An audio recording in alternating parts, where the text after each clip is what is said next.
So we want to create a pod for people who are in the pit, or in Candace's world, they are using addiction in some way. So those are the people themselves. I also want to create a pod or a group for the people who are living with or working with or who love these people. So that's another group and that's another perspective, but it's so important. What do we do when our loved ones are in the pit? So there will be 2 different pods, at least 2. And there's no limit to how many, because we can always just create another pod. But I really believe we need to move from, just ideas. At some point, we need to move ahead and see if we can really bring something. And I really believe we'll figure something out in the pods that will forward what people want. So is there any questions about the pods themselves? They're just going to be people who get together once a week, commit to themselves and the rest of the people who will be on the journey with them, that they're going to stick this out for 3 months. Once a week, we're gonna find a time where it works, and it's a commitment, not going to trying. No one got up Mount Everest by trying to get up Mount Everest. You put one foot in front of the other, and eventually you're on top of the mountain. So that's what the pods are about. There's no secret here. So that's what we're looking for, and that's what the pods are about. There's going to be no cost, but what Nova and I want in return is that you record your experience. So let's say in 6 months, we've got something where a group has moved and people are making changes. Let's just imagine someone new coming into our community and they don't know what the hell we're talking about. They haven't been here, they haven't heard Andrew talk and all his jokes and stories. They got to just start from scratch. Well, they'll be able to, with permission of our pod members, only with their permission, someone will be able to press a button and see what people have done over the course of 3 months to make changes in their lives and what it looks like and feels like. So then we're not talking with mystery anymore. We're talking about, we can see it, we can hear it, we get a feel for what it is. Just take the mystery out of it. There's so much mystery in depression and emotional distress. So that's really what it's about. There's really no magic. I will be on each pod. I'm a certified coach. I know the pit. I've been there. I don't like spending much time there personally because I spent enough time there for a lifetime. I'll probably be there again sometime, but right now, I'm nowhere near that place. I'll bring my coaching skills, my life skills. Nova's going to bring her experience, and that's what we bring. And then we're going to co-create whatever we create. There's no mystery here. In a lot of ways, it's simple, but I think what we're harnessing is something quite magical. I really believe it's what I would call emotional regulation. Practitioners would call it emotional regulation. It's very much like what a mother brings a child that's in distress. That's what I think our group will bring. And we'll see where it goes. I guarantee you, based on my experience of coaching and what I've experimented with Nova a little bit, is that there's just more available by having more people on the call. And that's it. Is there any questions specifically around that? Go ahead. So you mentioned calls, so this is actually like a web chat? It's not like being in the building? Yeah, it's going to be virtual. So I have a Zoom account, so I can bring people in from anywhere in the world, and you can either have an image or just phone in. But it'll be a virtual community. Some people might live in the same town, but we're definitely going to have people from Alberta. And scattered all over the place. Yeah. So it's very much based on the pod that Dan and I were in when we did certification through CTI. We met once a week for an hour and a half. And in my case, it was from people all over the world. The time differences were like 10 hours or something. We had people from Turkey and Dubai and Norway and New York City. And it was a magical experience. Magical experience. So that's really the essence of it. These are just ordinary people doing something extraordinary, which is leaning into this thing called depression and addiction, emotional distress, and taking it the way it is, not the way we want it to be, but the way it is, and creating from there. And go ahead. Will we be using our name For your group, you can call yourself whatever you want. Yeah. Yeah, you could use a pseudonym if you want, but you'll find if the group works, that you'll just want to be you'll want to be known to your group. Oh, no. The group would be a private, it's a very good question. So the pod would meet privately. It's a virtual, confidential experience. There's no one watching or monitoring us. It's completely private.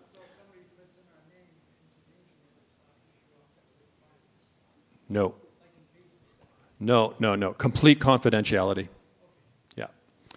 And as far as the visual diary that you might, if you agree to actually record yourself once a week on what you're doing and not doing and the results you're getting and what experience you're going through, because in the early days of transformation, you're going to have an experience.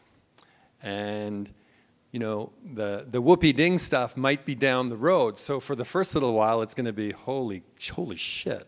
Like, what am I into here? I'm not feeling comfortable. So I think it's so important that we help explain to others who might want to join in something like this in the future what it looks like and feels like.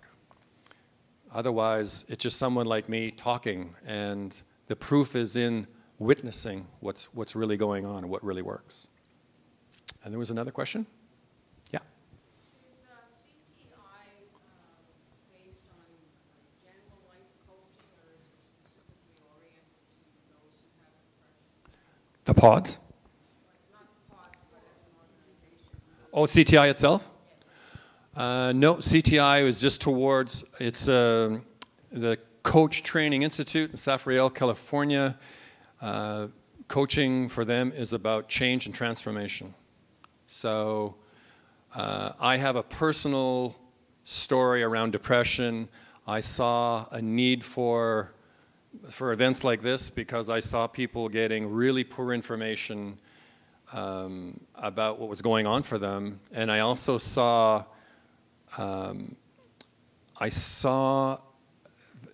an opportunity for coach, especially I'm not familiar with many other or coaching models, but I'm familiar with ours. It has all kinds of potency that can be harnessed. It may not do everything. We still probably will need our Andrew Feldmars, we'll need people like Candace, we'll need yoga instructors and breath coaches, whatever. But this is a powerful tool we can use. We can use it efficiently and very effectively. I believe it's very effective, but maybe not the only thing. You might need 3 or 4 tools in your toolbox. So, as in your efforts to create these pods, are you working external from, you happen to be a coach that trained with CTI? Yeah, I'm not an agent for CTI. So this is something that's independent? This is me. This is Barry Sampson. That's all this is. There's no organization behind me. I spent way too long in emotional distress in my life. It didn't add any value to my life. I've coached people who've moved much farther, much quicker. I think we can shorten this thing up. We can get better and better and better at using our resources wisely. There's all kinds of financial resources that are being spent on mental health, and all they're really doing is creating pension plans and stuff. We're not getting return on investment. So, this is going to be a little laboratory. We're going to try something never been done before. I talk to other coaches, and I talk to them about what I want to create with Nova and Selena, and they go, whoa, that's brand new. We never really thought of that. I keep, the metaphor I use is the dog whisperer, Cesar Millan. He gets this frightened little chihuahua that just freaks out at everything, and what does he do? He just throws them in a pack with a bunch of big guys, the big pit bulls and German shepherds and labs, and the little guy doesn't know what to do. Caesar doesn't have to do anything. The pack does it. All the heavy lifting is done by the pack, and it's effortless for the pack because they're just being a pack. So my belief is that's what I would like to create with the pods, is bring enough people who are working well, their nervous systems are, they don't living with internal chaos. And then we just see where it goes. I'm convinced that it's going to be something really, really significant. I truly do. Worst case scenario, it'll cost you 30 hours because, no, not even that. It's an hour a week for 3 months. So what is that? 12 hours. Yeah, that's it. That's your commitment. And the opportunity cost, I think, is to not participate and, miss an opportunity for something that I think could be quite effortless compared to grinding away at using some modality that's not working very well. It may not be for everyone. Some people will need more. There's no question. But for the people who can add value to their process and then supplement it with real experts, like if you can get an Andrew Felmore working for you and us to help leverage that, to make sure that you're getting return for either your dollars or your time, we're just going to speed up the process. That's what I think it is. Al Nur and I have been to the Haven. I've done lots of powerful work there. What I saw was missing with the Haven was something that continued after these powerful experiences. And that it also applied and we used it in our lives, in the context of our lives. It's one thing to go to a magical island and have an experience. It's another thing to come back into your life with your family and your business people and your neighbors and make it work there. The beauty of this is it's going to be in the context of your life. We're not sending you to an island somewhere. And yeah, so by the looks of it, we've generated some interest, and I'm very excited about that. So after this event, I need everyone who's either listening online or here to eventually go to our website and hit join us so we can at least stay connected with you. And by the end of tonight, we're also, for people who are game to rock and roll now, we're going to have a commitment piece down here on the floor with us. And people are going to see what commitment looks like and feels like. There's an online question from streaming. It says, can I commit even though she has to go away on vacation from January 5th to 12th?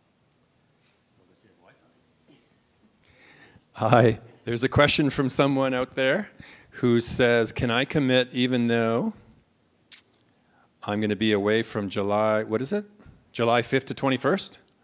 So I guess my question to her would be, yes. Do you have Wi-Fi where you're going? Because that's all you need. That's all you need. Or a good landline, something where we can stay engaged. And if that doesn't work, then what I'm guessing is we would run another pod. As soon as we get another group that's ready to go, we would run another pod after the first ones or two. And that's it. This isn't just a one-shot deal, but we want to, I want to hit the ground running in January. I've been thinking about this for 4 years. This event and you folks and the fact that you guys put up your hands is right over the charts. This is exactly what I wanted and what was missing for me in my process. I was in something, I didn't know what it was. I didn't know how to get out. It was forever. I was making up my own meanings, and I was taking steps that weren't serving me. If I'd have been part of a little group that would march along with me, it made all the difference. I wasn't broken, but I needed somebody along with me. I was doing it all on my own. So, any more questions? Okay. So, the next little bit here, we're just going to tell some stories. I'm going to tell my life story. Nova's going to tell hers. We're going to open it to Q&A, and then Candace is going to come up and talk to us about her story and her work around addictions. And then Elnur is going to come up in another Q&A, and then we're going to get to the commitment piece to see if anyone wants to come down here and commit with us. So I was born in northwestern Saskatchewan in a little farming enclave in the middle of the boreal forest. We were surrounded by poplar trees, a real forest. People don't realize that in Saskatchewan, but you go north and there's trees and lakes and rivers. I arrived later in my family than the rest of them, so if you can imagine a bunch of 6-footers, and then there's me. I was little. I was 18 years younger than my eldest brother, and I was 11 years younger than my nearest sibling. I hit the ground running. I seemed to have a thing for flowers. There was always pictures of me playing in peonies and this kind of stuff. I grew up in what I consider to be almost a perfect or magical place for little boys. I had bicycles to play with.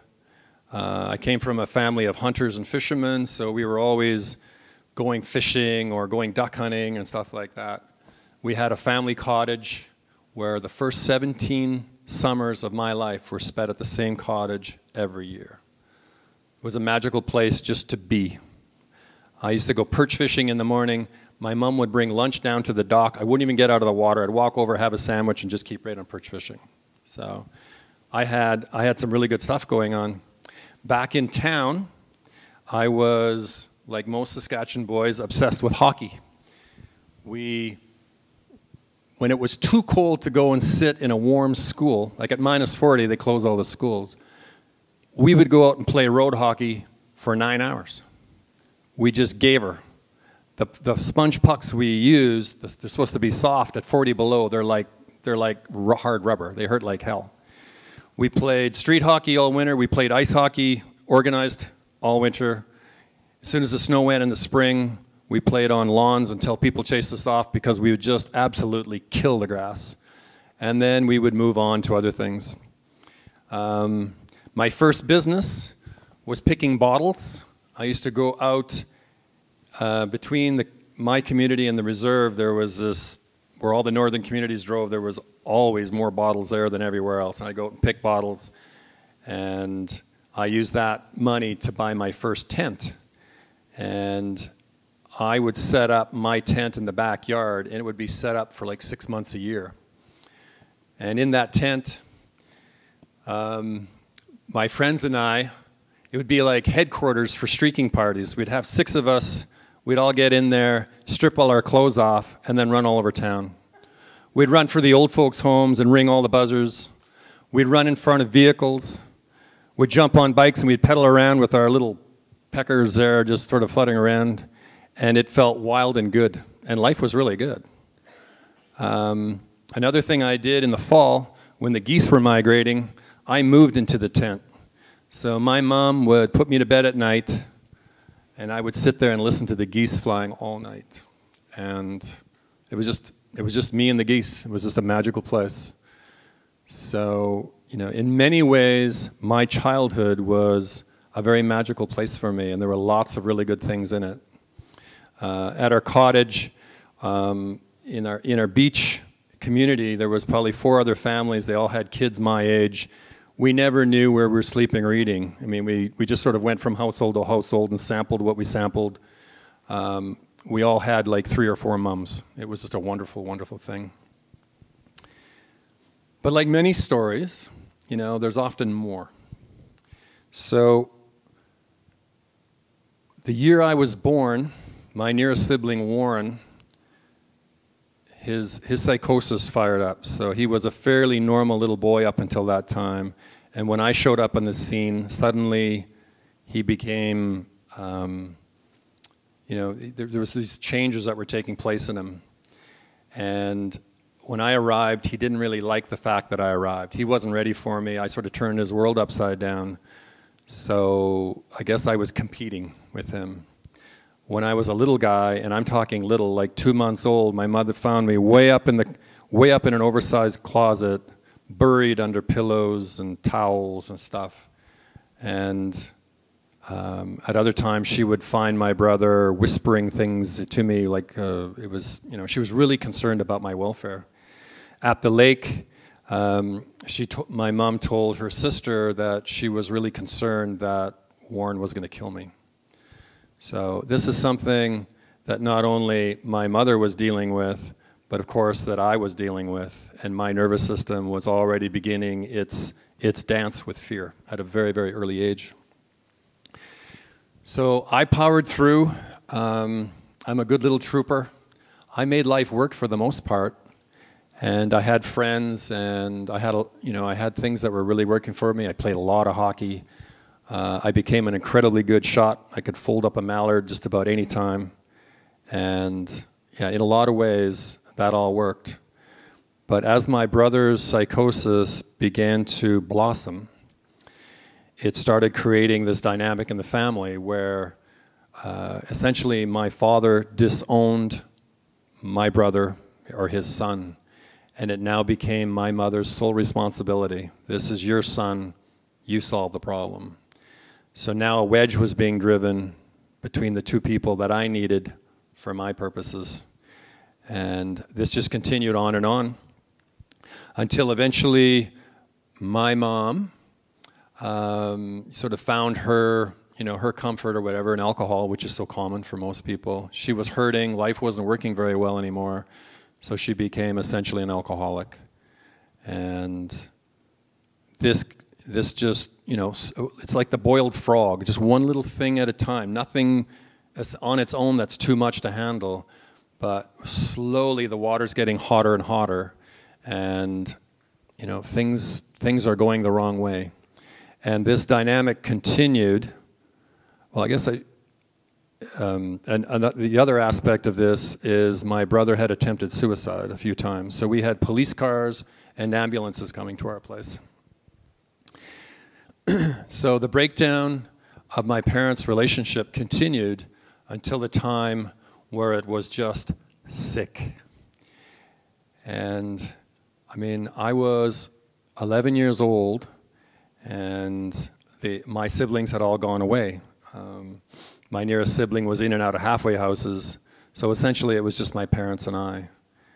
And the last summer of my mom's life, I witnessed two events that I'll never forget. One was my mother in an extremely vulnerable and painful place, essentially the lowest moment of her life. And my father, so there's this bizarre thing. My father would bring cruelty when we were most vulnerable. So here my mother was wailing away in the top bunk of my room, and my father, instead of bringing something warm and compassionate, was bringing absolute brutality. He never hit her, but what he was bringing her was it was grotesque. And the more she wailed, the more aggressive and destructive he became. So, as a little boy, I just sort of froze, and eventually it quit, and we packed up and we left her. So we went back to town, and nothing was talked about. And we came back about 2 or 3 days later, and they just continue on as if nothing had happened. And then we got an invite to go to a friend's barbecue, and Dad and I hustled over there. If he got an invite for food, he never delayed too much. And we were there for probably half an hour or so, and then he noticed that my mom wasn't there. So right away he says, well, we got to go find her. So we essentially went hunting for her. We found her at a friend's place, and guess what? She was having a drink and more or less enjoying herself. And my father walked right in front of all her friends, and he just tore a strip off her. It's like just drained her. And of course I was there, and I was taking all this in. I felt terrible, but there was nothing really I could do. And then we had her come outside. And then outside, he tore at her again. Again, not physically, but emotionally and verbally. And I could just see, her spark just sort of flaring out. And then he turned around and he jumped in the car. And then it's just me and her. So initially, I was in touch with the fear and the pain of what I was seeing. I felt all kinds of compassion for my mother, and then it was just as if by magic I was able to just fucking turn that thing around, and all I had was disgust. So in disgust, I glared at her, I turned around, I jumped in the car, and we drove away. And she was dead in an hour. So when I heard the news that my mother had died, I knew that I could feel this coming up inside me. I said, no fucking way. And I pushed it down, and I pushed it down, and it was manageable then. And, you know, and unfortunately for me, there was no one there to help me explain what had really gone down. So at the age of 11, I'd convinced myself that I'd killed my mother, and I never shed a tear for her for about 30 years, and that wasn't good for me. And everyone says, you know, like, don't feel that way, don't feel responsible. And I say, don't fucking tell me how to feel. I was the last member of our family to be with my mom, and I treated her really badly. She tried to leave her husband before with me, but the deal was he would always find us. And yeah, you can leave, but you can't take him. So she was held hostage by her love for me. And I treated her, on the last engagement with her family, I treated her so poorly. And it's okay for me not to like that, you know? I don't have to change the way it felt that day. And so there I was. What I didn't realize was, in addition to losing my mom, I would also lose my best friend. My best friend was very tight with my mom and didn't like my dad at all. And now it was just Dad and I at home, and my crazy brother who would come in from time to time. So, I lost my best friend and my mom on the same day. And I remember just wondering, well, where did everybody go? Like, what's going on here? And then, you know, we just go a little farther. The kids at school would ask, well, what's it like to lose a mom? Well, it's not great. And you just keep going. And then it probably took me 4 to 6 months to sort of get my act together. And I got back up to speed, and I engaged with life again, and I could make life work. But what was happening, unfortunately for me, is my father became more and more abusive. He had a huge brain tumor that was just sort of blossoming in his head. The doctor said it was the size of a small grapefruit. So what we were finding was more and more confusion. We used to park in front of people's houses for half an hour for him to try to get his name straight and all that. And by then they'd close the drapes pretending that there was nobody home because he was no fun to be around. So we would go back, and it was just him and I. And then my brother would show up, and now he was off his meds, and he was incredibly violent. He was a very big guy. He was 6'2", probably 240 pounds. And his thing was strangulation.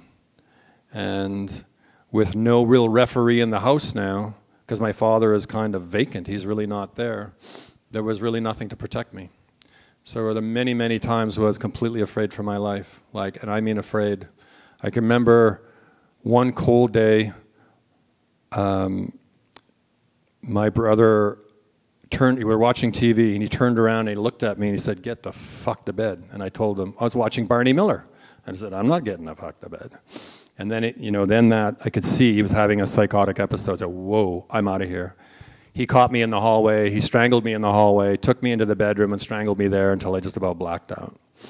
So now he's got me under control. So he goes back into the living room, and 15 minutes later he tells my father to get the hell to bed. And that didn't go over very well. So eventually he manhandled him down the hallway, and I could hear this screaming and crying in the bedroom. And I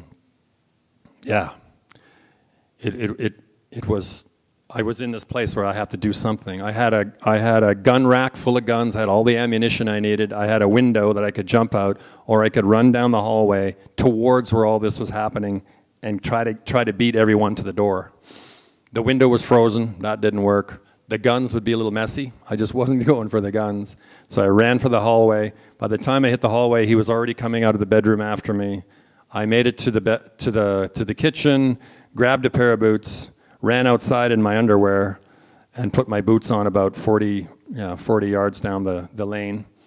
And I beat him. I burst into my friend's home and told him to phone the cops. And that was the beginning of the end for my brother's influence in my life. But what was happening to me was incrementally, I was carrying more and more loads than I could really handle. And so on top of what I was carrying, my father told me, as he started to see the changes and I was falling into my depression, he convinced me that I was actually following my brother and that I was psychotic. So with the burden of my mother's death, and at that point, knowing that I essentially killed her, and then my father convincing me that I was going to be a monster just like my brother, I went in deep. And I stayed there for 2.5 years. Those were the darkest days of my life. They were from, I would say, grade 9, grade 10, to the day that I learned that my father had died. So my depression was virtually unchecked for 2.5 years, completely undiagnosed. I had no idea what was in. I was convinced it was psychosis. And it was a scary, scary place for me. Going to school felt like I was being skinned. I was always the last one in and the first one out. I would come home and I would go in our basement and I would pace. The idea of staying put somewhere was unbearable. I had to keep moving. And essentially that's a metaphor for the next 30 years of my life. I just kept moving, keep pedaling, pedal faster. And this resulted in all sorts of fear-based behaviors, the way I related with people. It had a direct impact on my marriage, my relationship with my kids, and my business. I spent 2 winters in a tiny little trapping cabin. It was 8 by 12 feet, and they were important years for me. It was like a retreat. It was just me and the squirrels. And I was lucky enough to have a man in my life, a rancher friend, who let me do this. It was on his property, and those were an important 2 years for me.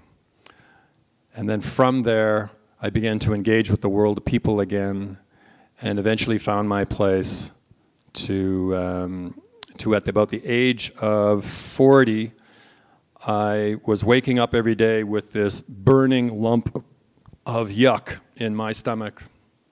I didn't know what it was. I knew I didn't like it, and I knew I was ready to do whatever it took to get rid of it. It was there from my first waking moment, and it was there till I went asleep. So I got curious, and I started shopping around. I ended up seeing a therapist in Saskatoon.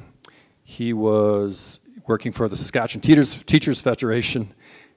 Teachers need good therapists because they burn out in a big, big way. And this guy saw me, and what he did was he sat on the floor, and then he had me snuggle in like I was about a 3 or 4-year-old, and he just held me and talked to me. And it was just wonderful. He was kind of stinky, but he was a lovely, warm, healthy man. And I had never experienced that in that way before. And so he saw that, whoa, this is kind of working. And he said, well, you and I can chip away at this for 2 or 3 months and we'll get somewhere.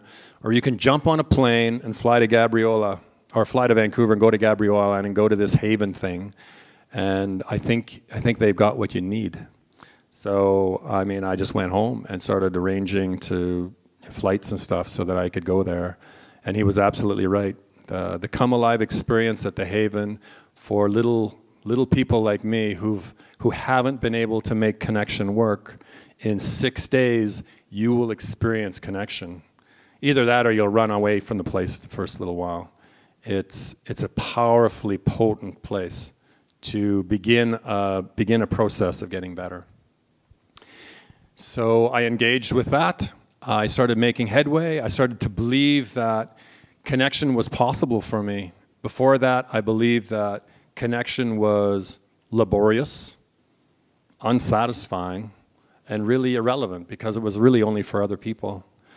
And in 4 or 5 days at the Haven, by day 3, I had an experience where my energy body started to tingle and glow, and it did it all night. So for 12 hours, I had this experience, I can feel it right now, where my body just sensated. It was just feeling and feeling and feeling, and I just rolled with it, and it was wonderful.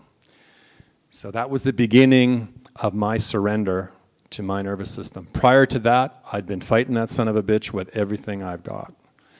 And essentially, my journey after that has been piecemeal, but eventually I got to a place where I became completely at home with whatever my body was bringing me. I had to deal with divorce. I had to sell my business. I had to make big changes in my life. And most recently, I was in a powerful head over heels love relationship, and it ended. And I was able to watch myself go through this beautiful grieving process, which hurt like hell, and yet it was one of the most beautiful things I'd ever done. It was my nervous system working the way it was designed to work, so that at the end of this, I'm ready again. I'm ready to rumble. So, and that's really my journey. I believe I have surrendered completely now to my nervous system. This group, and what we're going to do here in the commitment piece, is a result of my commitment to my imagination and my intuition, which brought this. So my ability to commit to what I want now is it's absolute. I can completely listen to and commit to what my wanting wants. And my life is easy now. It's truly easy. Even with the grief of losing someone who I love so much, I can be with that and be healthy at the end of it. I don't get stuck. And life's easy. It's totally easy. It's so totally worth the effort I put in to get to this place where I know life is good. And I'm thankful for my parents that they gave me life. That's all they needed to give me. They gave me some great foundational stuff, but unfortunately for me, I arrived when it was harder for them to give me more. So I had to go out and get it myself. That's all. So that's pretty much me. That's my story. And thank you for listening to me.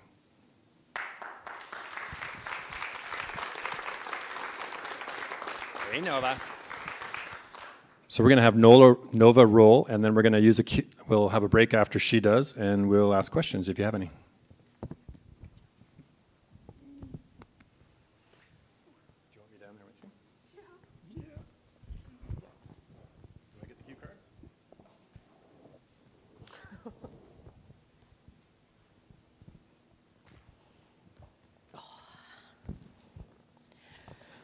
I don't know yet. I've never done this before, so bear with me. I don't know about you guys, but I know this guy. I've known him my entire life, and that story is so hard to listen to every time. Whew. Thank you. I guess I can start off where I am right now, and it's here with you guys. I have an amazing life right now, and it is full of people I love. It is a joy to wake up and a joy to go to bed, and it wasn't always like that for me. And while my childhood is its storybook, really, I don't think that I had anything as traumatic as some people deal with in their lives. You know, I was happy. I got to hang out at the same lake every summer, all summer, you know, riding my bike wherever I wanted to, swimming when I wanted to, skiing, fishing, all the fun things that you get to do as a kid.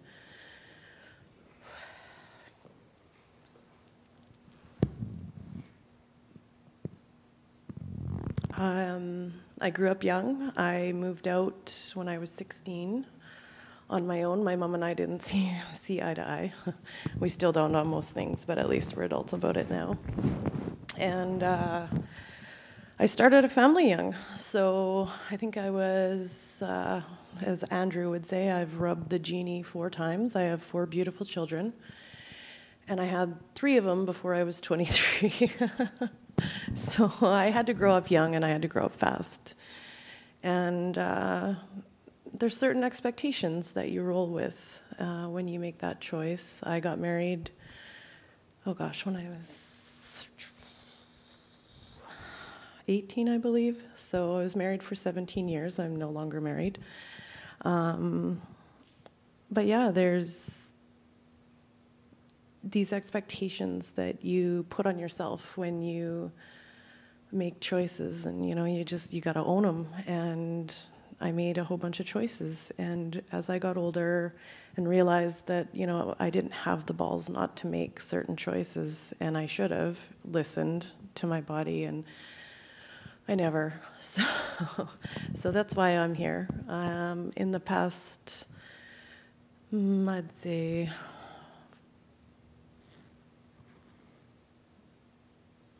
10 years, I sort of hit that magical age of 30 and went, this isn't really what I wanted to do. I kind of wanted to do other things with my life, but you're there, and this is your life. So after being a stay-at-home mom for 13 years, I decided to go back to school and get an education, and that was the beginning of huge changes in my life. Shortly after that, I was separated and got divorced. So I had, in retrospect or hindsight or whatever you want to call it, I had never really given myself time to grow up. I went from 16 and living at home to 16 and independent living with my boyfriend, and then all of a sudden having babies. So it was quite a neat thing to be almost 30 and actually looking like, oh, I guess it's time to grow up now. We're going to be independent and do adult things, like go back to school. And so it was a good thing because, it enabled me to provide the kind of life that I wanted for my children after my divorce. But things piled up, and I alluded to it earlier, but I had developed a shell, and there was, Barry likes to call it my saboteur, but for visual purposes, I think some of you might appreciate the idea of the shell, and think of it as a jacket. So when you go through life and you have these painful events, you sometimes don't know how to process them, and you just sort of like leave it outside the shell, and the shell keeps you safe, and you just don't think about it. Sorry. I'm rambling if he got the mic. So I used this shell to protect myself from anything that hurt, because even though I was the one who walked away from my marriage, it killed me. There was no place for me to honor what had died, and I didn't know how to. So that was really the first initial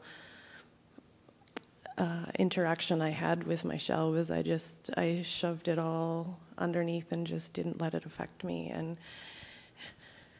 And then I moved away to a different city and had to fight to have my children move with me. So I've had a divorce, I've had a custody battle, strained relationship with my parents who didn't think I was doing the right thing, and they're the expectations. I think the failure was the hardest part, and I like to call it failing gracefully. I still failed in a sense, but I had to redefine what failure was. And and then it was shortly after that I read your Facebook post.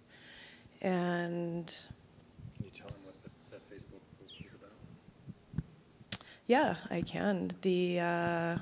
Barry had written, I think it was surrounding your coaching. You had started certification. Essentially the same story that I had. Yeah, okay, yeah, sorry. There was, Barry had, yeah, that's what it was. Yeah. Yeah, a very moving story about Barry's journey and about his life, and it just touched me. And I never really never really knew all of that about him, and for him to go vulnerable in public like that, you know, it's a very unusual thing for people to do, is put their problems on Facebook, right? Nobody does that. And, sorry, go ahead. We're doing that right now. Yeah, I know. So I reached out to him and just said, you know, hey,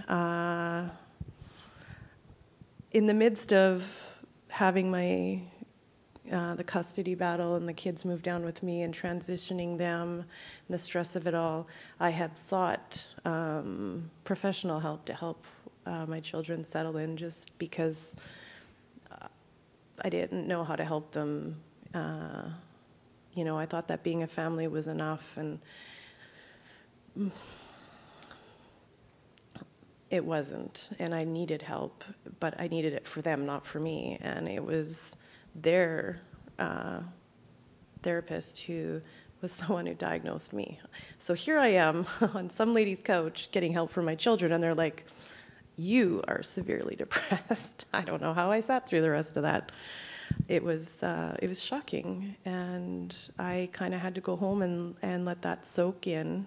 And while it was soaking in was when I read Barry's story. So that was why I reached out, and then the fun started. It was hard. It was very difficult to be that open with anybody. I had never had even that kind of relationship in my marriage. So for me to sit down and tell somebody all the intimate, you know, shit that's in your head is hard. And especially when it's without judgment, you know. I had never actually said some stuff without judgment. So not only that, but I judged myself. So to have it in a atmosphere where there was no judgment, it is what it is, was hugely powerful for me. So we worked through some really big things, and it was supposed to be sunshine and rainbows. It was supposed to get all better, and it never. It it was like you order a single scoop of ice cream and you're getting a mother effing triple. It was just like, oh no, you need more, and you know, no, I really don't want more, but I got more. So I think. I can't remember what the next catastrophe was there. Yeah, what I do remember is you were bringing something to your workplace that wasn't working very well for them. Your employer was more or less, you were at the end of the rope there. Your one daughter was leaving the home. You were really concerned about, you were the only breadwinner for your family, and now your job was at risk. So yeah, you had a pile up. You had lots of things going on. And you did not have, like, you had also learned some tools from your life that were not serving your hammer. Like, tell us a little bit about your hammer.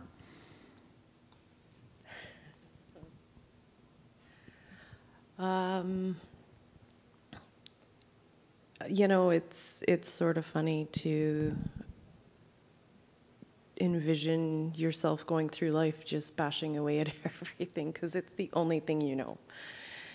And, you know, Barry's had the pleasure of seeing me grow up in the family that I grow up, so he understands.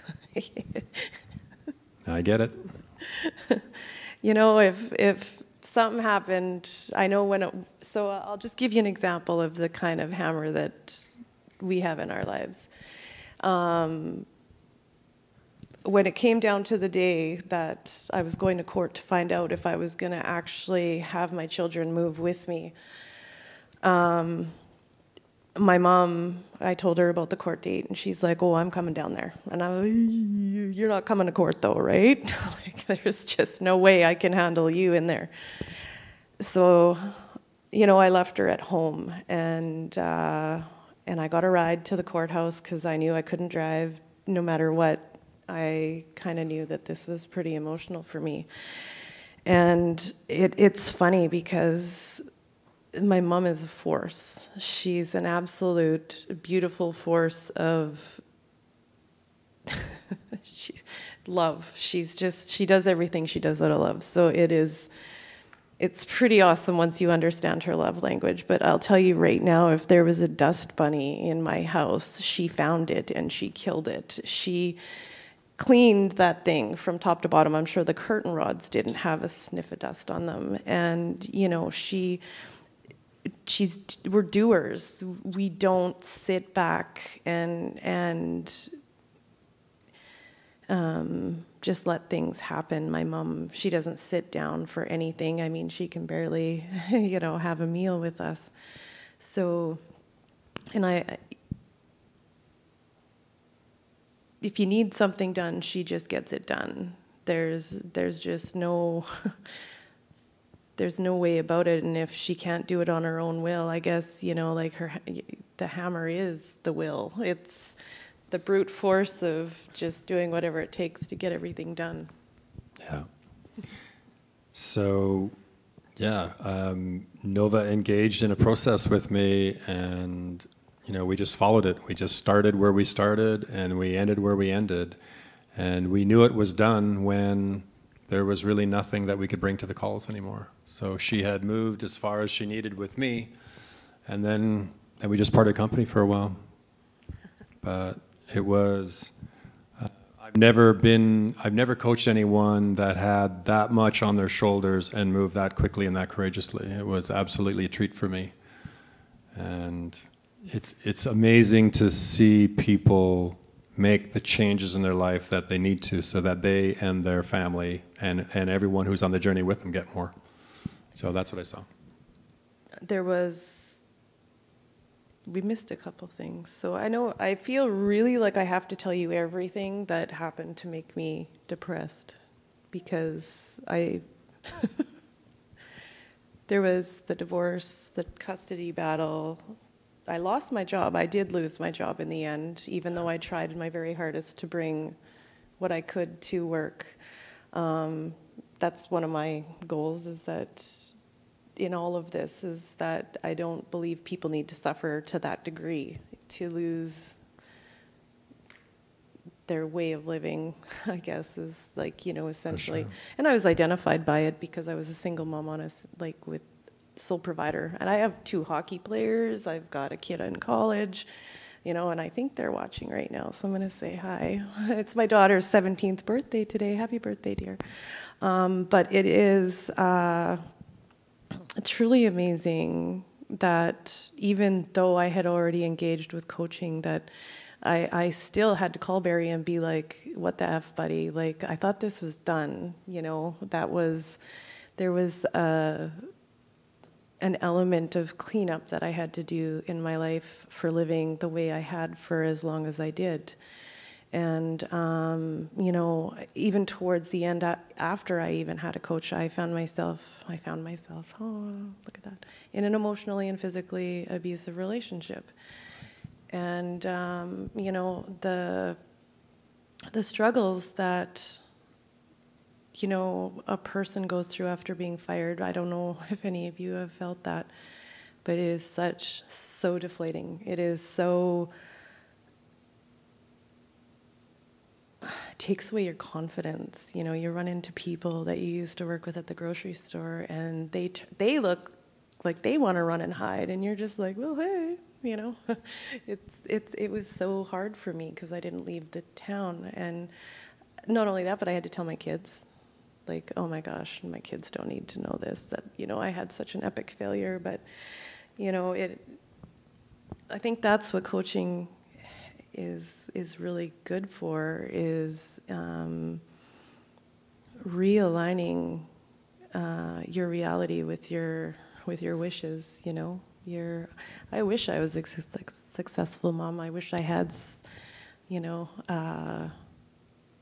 a better model for my children. And then, you know, you go and you coach, and it's like, oh, but you are kind of successful, and you are kind of a good mom, and the perspective shift is in every aspect of your life. It's not just in, showcasing your failures. It's realigning them. So I'm sure, I know there's people here that want to know strategies on how you stay healthy. So what have you got? What nuggets have you got that you do, that you bring to your life, that ensure that you stay healthy? Well, I'm lucky because I have met a wonderful person in the meantime who's incredibly emotionally stable for me. And if I even feel an inkling, sometimes he brings it up. But for myself, like Barry said, you realign yourself with your nervous system, and your body tells you what's relevant for you and what's not. I enjoy yoga. I love it. And what do you mean when your body tells you? There's probably people in here they don't know what you're talking about. Yeah. Well, it was as simple as driving to the airport, actually. From Red Deer, I drove to Calgary, and the closer I got to Calgary, the more anxious I got. I was like, the weather was getting way worse, and I feel it. And had I not suffered a panic attack, I'm sure I would probably have called it that. But it's just sort of like a really amazing tingling of awareness. And now, instead of losing my mind and wondering what the heck's going on, I actually kind of am like, oh, I think I'm a little bit nervous about this weekend. And I think the other thing that Nova has done, this is an example of it, is her relationship with fear has changed. So fear itself now is not necessarily an adversary, but in many cases is a friend. Yeah, that's really changes. When we learn to love the things we fear, things change in a hell of a hurry. So. Well, I think, some people's worst fear is losing their job, and I've done that, and I'm still sitting here, so, there's... So, I think that's probably enough. Is there anybody here that has questions for either of us about our journey and what was missing and what wasn't? Yes, sir. I have two questions. One is to Nova. What about you caused you to lose your job? What about your character, father, being part of it? He says, well, either you change or you don't do this, or you're going to have to leave. Can you state the question for the audience? They can work around things. They can be flexible. But there comes a point where it's hard to work around something. Can you state the question? And I don't want to pry. I'm just curious. Go ahead, Ness. No, you go ahead. So the question was, what was it that I did that caused my employer to just have enough with me, right? Is that correct? Okay. Well, if I was to answer you truthfully, I'd say it was nothing that I did. It was a function of a survival mode that I was living in at the time. And that was the hardest part for me, was after my diagnosis, when I was forced to take a different look at myself, the shame and the awareness of what I had been doing to survive until that point was very embarrassing.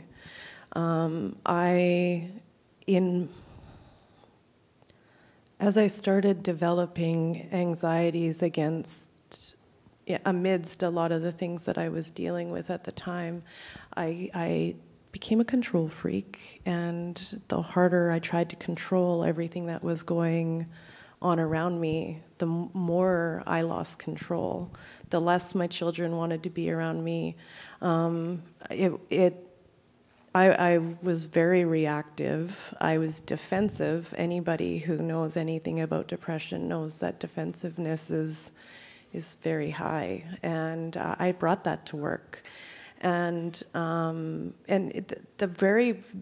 worst part about it all is that it didn't cause me to be a terrible worker. It caused me to be a terrible coworker. So I still know all the great stuff I did about my job. I had lost touch with myself and how I was interacting with other people. And by the time I realized it and wanted to say sorry, it was very difficult, and I tried. And I showed up to work. Actually, Barry and I did a whole piece on it. We worked on, I think, 2 days on it, getting me to the point where I was going to go to work and just say, look, I realize I've been an ass. I realize I have been no fun to work with.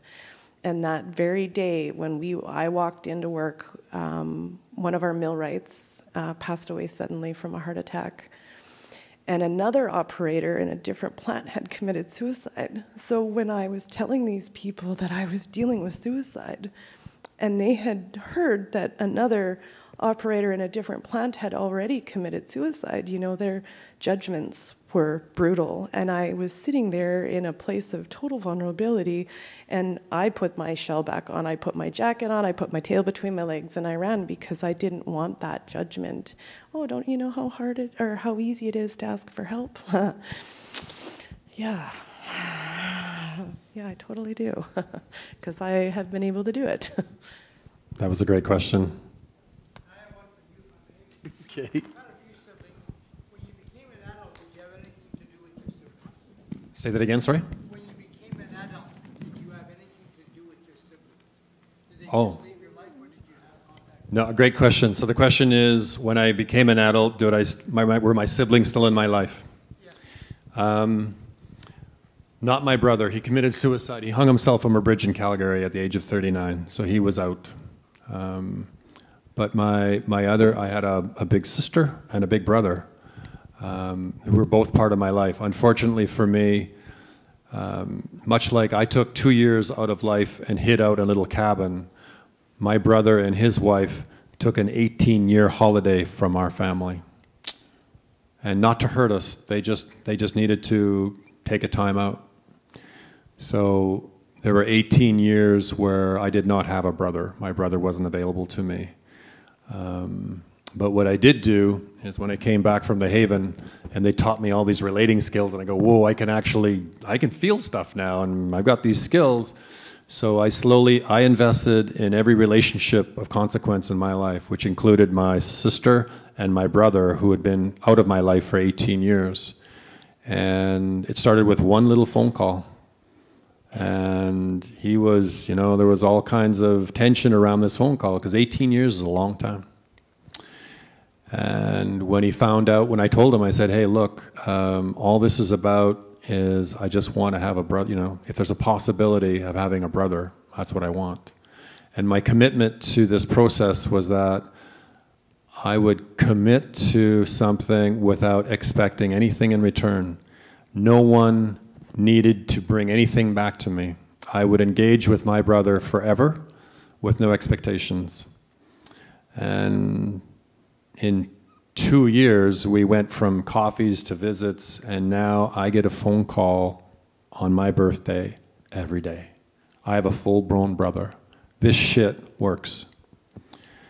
And it's that thing, this relational aspect of life. I believe emotional health and relational health are two different sides of the same coin.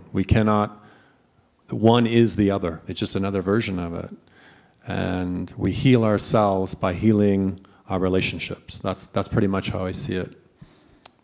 And yeah, I have a wonderful and rich family experience with both my siblings and their partners and my daughters. Family life works for me now very well. And that also includes cousins. Like, my family just gets bigger and bigger. So, yeah. Selena? There's 3 online questions. From online? Is it time to roll? Okay. 3 online questions. One of them is, was it easier to coach Nova because you were familiar with her family life? Oh, okay. The second one is, how did Nova get through and turn yourself around? And the third one is, how did you find someone to help you? Okay. So the first one was there any, so the question was, and we got to be really quick here, was there any advantage in Nova and I knowing each other? Possibly, because for good and powerful coaching, there needs to be trust. We need to build what we call the container. So if that was already, if we just kind of adopted that, then I would think there would be an advantage. However, I can go to a very trusting place with someone very quickly. So I've experienced similar things with people who were not part of my life. And we'll do one more question. The one was, To know what was, how did you get through the episode and turn yourself around? I think we addressed that one. Yeah. How do you find help? Well, essentially, we're trying to create a community where we can help people find help and help them assess whether the help is working for them or not. I think that's an important part. There's a BC Mental Wellness in Vancouver. There's all kinds of really cool resources, and I believe there's never been a better time to be in emotional distress than right now, because it was archaic what was available 30 and 40 years ago. This is the time to be hurting. It's going to get better, but this is an okay time to be hurting. There's people now that can bring what needs to be brought.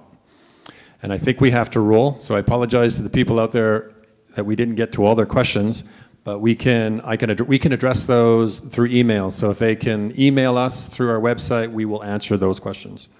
Anything else? Thank you, Nova.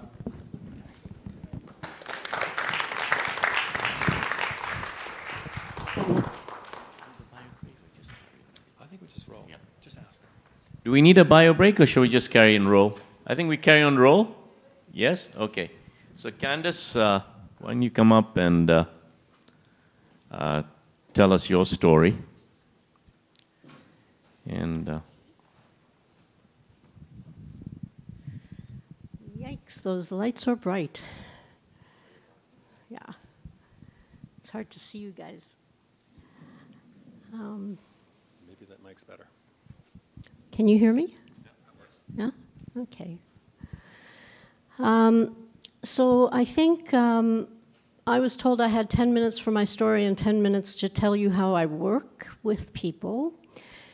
If, Elnor, could you give me a 5 and a 10 and a 15 and a 20? I may not go that long, but just in case. So my childhood was not idyllic at all.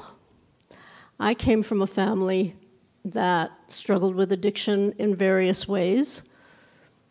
My parents were both academia. They were educators. As my brother and I were growing up, they worked on their doctorates, their masters and their doctorates, which from the outside world would say, wow, that's really great. But it wasn't so great living in the family because we were neglected. We were emotionally and verbally abused a lot. My father had various addictions, and my mother was a DSM, if you know the DSM, a DSM classic narcissist if you think of Donald Trump as a female, which is the last thing he'd ever want to think of, but she was like that. So one of the things that she told me a lot in my life, two things really. One was that she never wanted to have children. Not a great thing to hear from your mother. And the second was that nobody really wanted to know what I had to say. Nobody wanted to know what I thought. Nobody cared. And I might as well not even bother to talk about it. So when Andrew today was talking about oppression, lack of expression, and depression, my ears kind of perked up. I could really relate to that. Because there was no, when you grow up with narcissism, it's a very crazy-making kind of thing, and there's just no space for anybody else, So there wasn't much space for me. So I flew under the radar for a really long time. In 1973, I was in my early 20s at that point. I was leaving Calgary, where I had gone to university, and I was going to go and get married. My fiance and I were going to travel from Calgary to Maryland, where his sister lived, because he was American. I'm a dual citizen, so it didn't matter. And I was so excited. I was so happy. I thought, I'm going to be part of a family finally. You know, when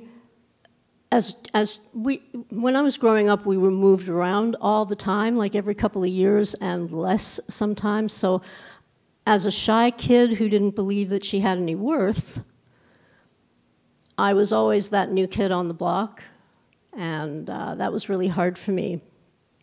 So when I was going to get married, I thought, finally, I'm going to have the family that I want. So we're driving from Calgary to Maryland. We're about halfway probably, and suddenly, unexpectedly, I became very, very ill. Think, if you will, about being in a Volkswagen bus in the 70s with food poisoning, day in, day out, that never relented and never let up. That's what that trip was like. And that's when I started to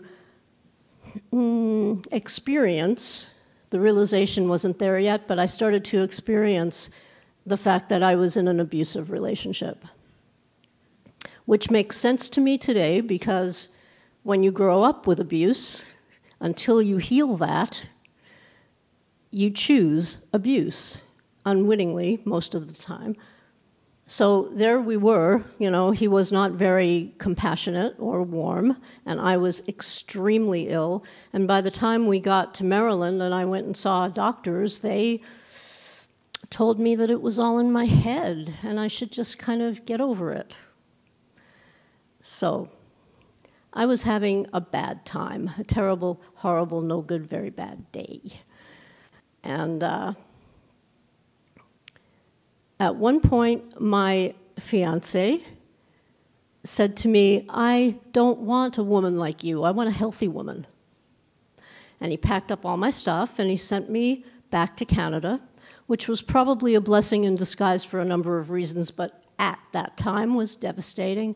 Absolutely devastating. So I arrived back in Calgary and I'm put into Foothills Hospital right away. And I was diagnosed with Crohn's disease. And unfortunately, most people know what Crohn's disease is today.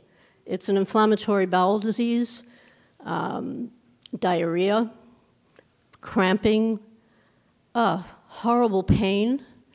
And apparently, you know, according to the medical doctors, there's no known cause, there's no known cure. I think I know the cause. For me, the cause was that my body finally gave up, my nervous system, as you call it, finally gave up and my body just imploded on itself. And they say there's no known cure. And I'm not going to tell you that I don't have Crohn's anymore, but I am going to tell you that I am so much better because I take care of myself today and I'm really, really gentle with myself and I care about how I feel. So, yeah. But at that time, going back to that time, the doctors didn't know what to do. It was a new kid on the block disease for them. They had no idea what to do for me in 1973. So, you know, in their defense, at the time, the doctors, you know, addiction wasn't on the radar at that point. They didn't really know what they were unleashing upon me. So what they did was they prescribed a lot of medications that turned out to be addictive, like Valium and codeine and oxys, Demerol. And I was a good girl. I mean, I'd been brought up to be a good girl, so I just took the medicine, and it made me feel better, and I took it day after day, week after week, month after month, year after year, not having any idea of what this was doing to me. This mic seems to be going in and out. And I also rediscovered pot, which I had smoked in university and enjoyed, but there wasn't a problem. It became a problem. So I found myself addicted to lots of different medications and marijuana. And all of the chemicals that I was taking are all downers in the system. They're not uppers, they're downers. And if you fast forward about 15 years, in 1987, I was working, excuse me, I was working at a place called the Maples. Some of you might know it. It's a residential treatment center for adolescents who are having a really hard time in the world. And I loved the work, but I was sick all the time. I was in the hospital every 5 minutes, pretty much. And then one day, I was taking a break at work, and I was lying down. I wasn't feeling well. I was just trying to get through my shift, which was usually what happened to me every day. And for the first time, I really seriously contemplated suicide. And I knew I had enough pills. And I knew I could smoke a joint and drink a whole bunch, and that would be that. And I lived in a high-rise security building by myself. And if I could time it right with my shifts, they wouldn't find me in time. So I knew I could do this, and I started getting really scared because I was so depressed by that point. My life was so narrow, hardly any people in it anymore. I just smoked dope every night. I just, that was my life. So I scared myself lying there thinking about suicide because I really thought I might just do it. So I left work early, and I came home, and I called the Vancouver Crisis Line, which was the best thing I ever did. The person who talked to me, I don't even remember if it was a man or a woman, but whoever it was saved my life. And they told me to go to a place called SAFER, which is a suicide counseling center. Not that they counsel you to commit suicide, but they counsel you not to. And so I somehow got there the next day and spoke to this really kind of amazing little woman who, she reminds me of Marge Simpson now, like her hair was all piled up, and she was Japanese, and she was a psychiatrist. And she suggested strongly, basically convinced me to sign myself into the VGH psych ward, which at that time looked like Cuckoo's Nest. It's a lot nicer now.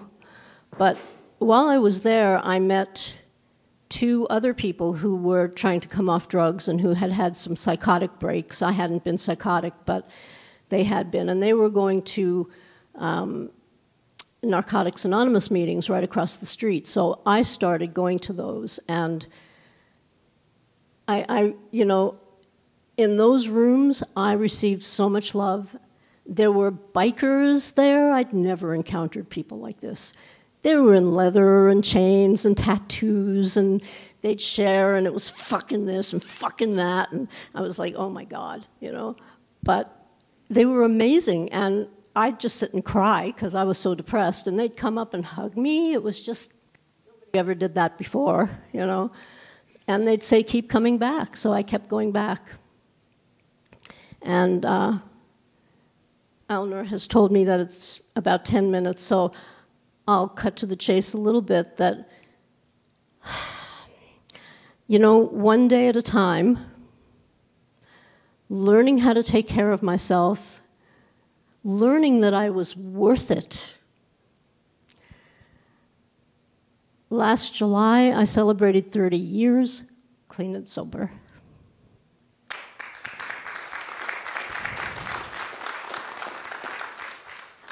And during that time, in the first 3 years of my recovery, I couldn't do much. I couldn't work. I was too sick. I had to have surgery. I think I had to clean up to see how sick I was physically. And then I decided I was going to get a job and I was going to give back. I started volunteering for the Crisis Center because you give back, right? And I got a job. I wanted to work in the addiction field because I knew so much more about addiction and I had received so much help. So I got a job in the downtown East Side as an addiction counselor, and I stayed there for 16 years. And I got the best education I could have ever gotten. I mean, I saw everything. I worked with everything. There's nothing that I can't work with. There are things I choose not to work with, but there's nothing I can't work with. My confidence in myself really rose during that time. And while I was there working with the addicts and the alcoholics, their loved ones started to contact me. I don't know how this happened. I think this was somehow divinely inspired, but their loved ones started to contact me and wanted to see me. They were at their wits' end, and I didn't have a clue what to say to them. But as I listened to them, their stories were so similar, and what I could really see was that they were enabling so much. They were enabling. They didn't know what else to do. They were giving money to the addict. They were letting people, they were letting their addicted loved ones live in their home and not contribute and be abusive and call them all kinds of names and steal from them and punch holes in the walls and do all that stuff. And I'm sitting here thinking, you know, there's something wrong with this picture. So I started really enjoying working with the loved ones more than with the addict sometimes. And I knew that I was getting results. I was getting some really good results because when you can stop the enabling with addiction, you stop addiction. And enabling is just, I think enabling with depression, enabling with addiction, enabling a person who's making choices that negatively affect their own lives just keeps that going. It's never a loving act. We need to stop, you know, and we live in such an addicted society, such an enabling society. If we could stop that kind of stuff, things would be so much better, especially in places like the downtown East Side. So in 2007, I left Watari, that's the organization I was working for, and I had had a small private practice but decided to go into full-time private practice. And as it happened, I started to get more calls from the loved ones than from the addicts, and so that became my specialty because I really started to understand how to work with that. And in 2000,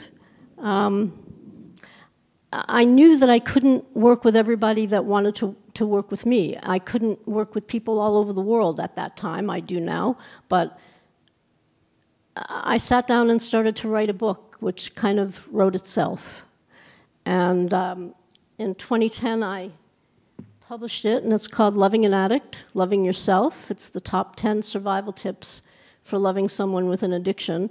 If you tonight are in that situation where you are the loved one, I've talked to a few people in here who are, please come see me. I have some books and they're free tonight. I'm just going to give them away. So if you would like a book or you know somebody who maybe would benefit reading this, it's for the loved ones. It's not for the addicts. But please come and see me and get a book. So this book won, much to my surprise, it won several international book awards and USA book awards, and it's used in treatment centers in many places in the world. And honestly, I mean, really, if you had told this addict that I was ever going to do anything that was going to help the world, I would have thought you were crazy. That just couldn't happen. How could that happen? Nobody cares about what I have to say. But people started caring about what I had to say, and they started seeing my book, and they started calling me for interviews. And oh my God, I remember the first time I spoke like this, and I thought really I was going to throw up on the stage. Honestly, it took a long time for that to leave me.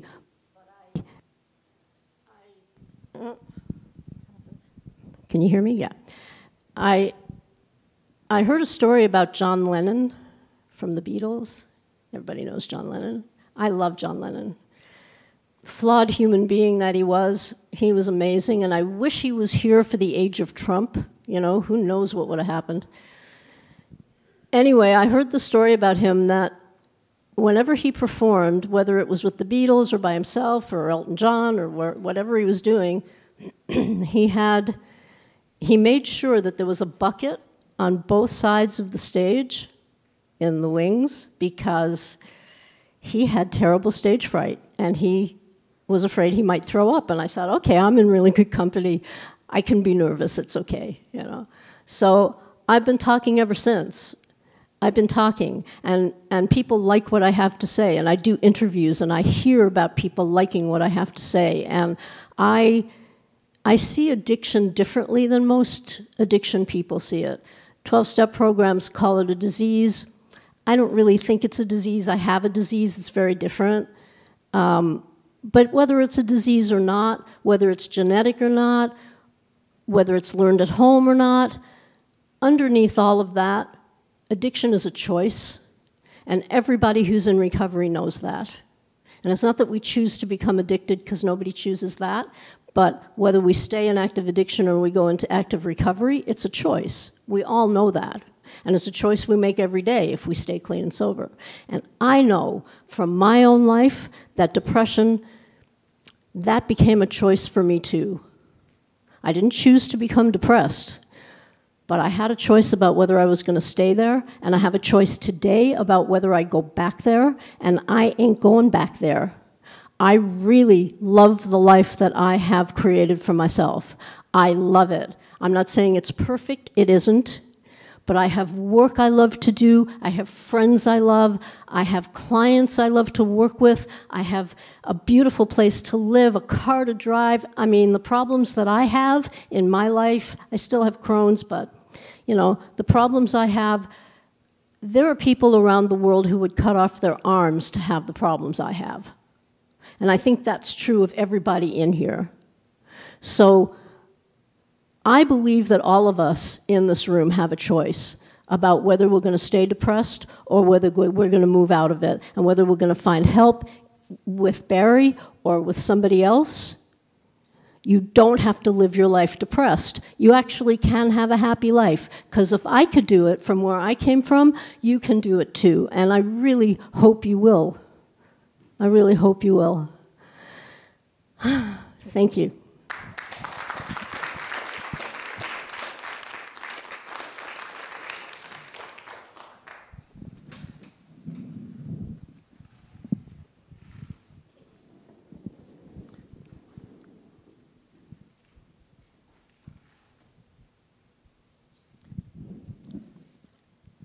We're running late, so I'm going to time myself and kick myself out in 10 minutes. I've got verbal diarrhea, so I could carry on for 45 minutes. I'm not going to talk about my history, because we all have our own histories, some kinder and some more difficult.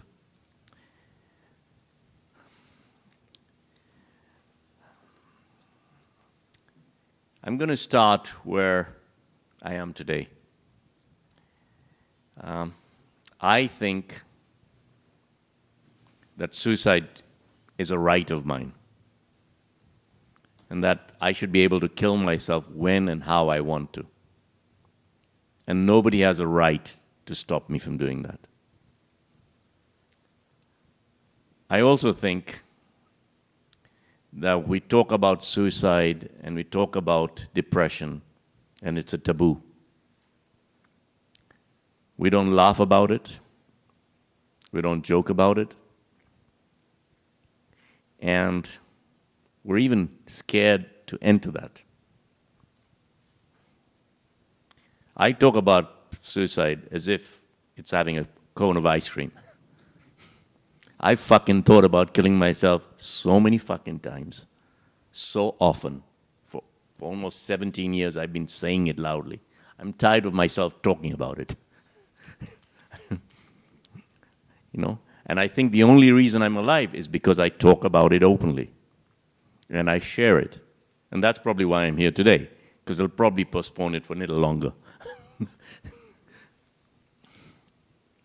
Right? Because I think when I suppress it, that's when it becomes dangerous. That's when it really becomes a possibility that I have to call the distress center. You are my distress center. You know, I've told Barry, I talk about fucking killing myself like eating candy. I was with Andrew just now when you were having lunch. He's a fucking lousy therapist. I've been to him for 17 years. If he was here, I said, what a lousy job you've done. I said, you're a miserable soul having people like me coming and talking to you. I said, you're so miserable. You want to hear my story? But we don't laugh about it. Everybody's here serious about it. In Belgium, and in Belgium, you can go to a therapist, talk to about 3 months and say, I'm rationally tired of life. I no longer want to live. Please just let me die. I'll give you a tablet and you can die. Just like we have assisted suicide being legal today, my belief is in 20 or 30 years, they will allow us to die when we want, how we want. Right? I'm going to an ashram day after tomorrow in Santa Fe, New Mexico. It's called Upaya. I'm still searching for my why, for my purpose. As Barry said, you know, I'm not sure that anybody's really happy. Barry and I were talking, I said, if there was a perfect family where the parents didn't make us do theater, would the children turn out to be completely normal? I have not met one single person that is not fucking dysfunctional. Have you met anyone that's not dysfunctional? Anyone? I don't think, huh? You have. I don't believe you. Yes? And when I asked him how many, he said one family. So how old are you? 55 years, he has one family that he can think is totally functional. But 5 or 10. So it's not easy to do. The human condition is difficult. I've got a book that I just started reading, which I haven't finished, but the title is pretty good. Somebody gave it to me for Christmas. It's The Subtle Art of Not Giving a Fuck. I don't know if you've read that or heard about it. I'm still reading that. But I think, yes? I think we just think about depression as being heavy and difficult, and we don't talk about it. We don't talk about suicide. I mean, we talk about mental illness. It's not mental illness. It's I'm thinking of killing myself. I want to die. But we couch it in simple words, mental illness, because it sounds more politically correct. That's my view. I'm not going to take a lot of time. I said I've got 5 minutes.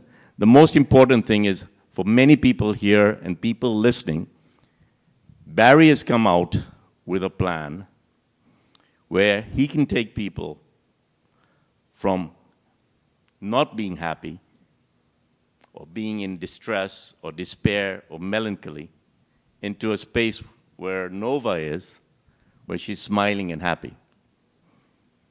I have my own pod, and that's what's kept me alive.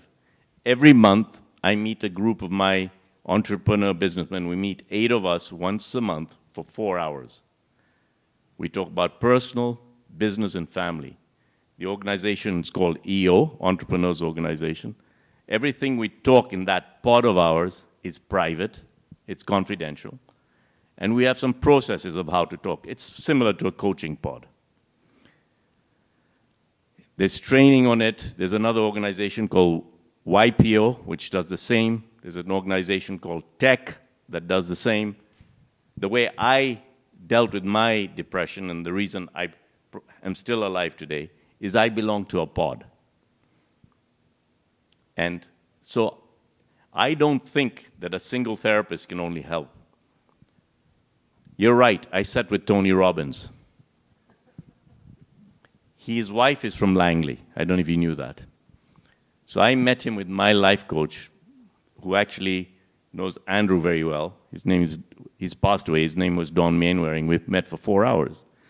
And so I was sitting with Tony, and I'd heard that he charges $1 million per client. And he was talking, and he's a big guy, and he also talks as if he knows everything. So after, I told him my miserable story, which I told you part of it. And I said, I'm fucking depressed. I think I'm killing myself. Right? And then I said, what about you? So once he told me his story, I said, well, tell me, you just went through a divorce. What happened? And as I dug, he'd just gone through a divorce. It was after 9/11, and he had nearly gone bankrupt. And then his body language changed. And I could see that he had been in immense distress himself. So he, like a guru, had come out of it. But, it's an up and down. I've been to India. I went to meet a guru that, I don't know if you've heard of Diksha. It's like Reiki. He's got millions of followers. And I talked to the guru, and people would tell me, when you meet the guru, you'll just start crying. You'll feel the love, just like happens on a coaching call. I sat with the guru, talked to him. I didn't feel anything. Just another business meeting. He actually rejected me from becoming a monk. Right? So I think when I then started talking about his son, which was close to him and he had some issues then, he was as stupid and idiotic as I am.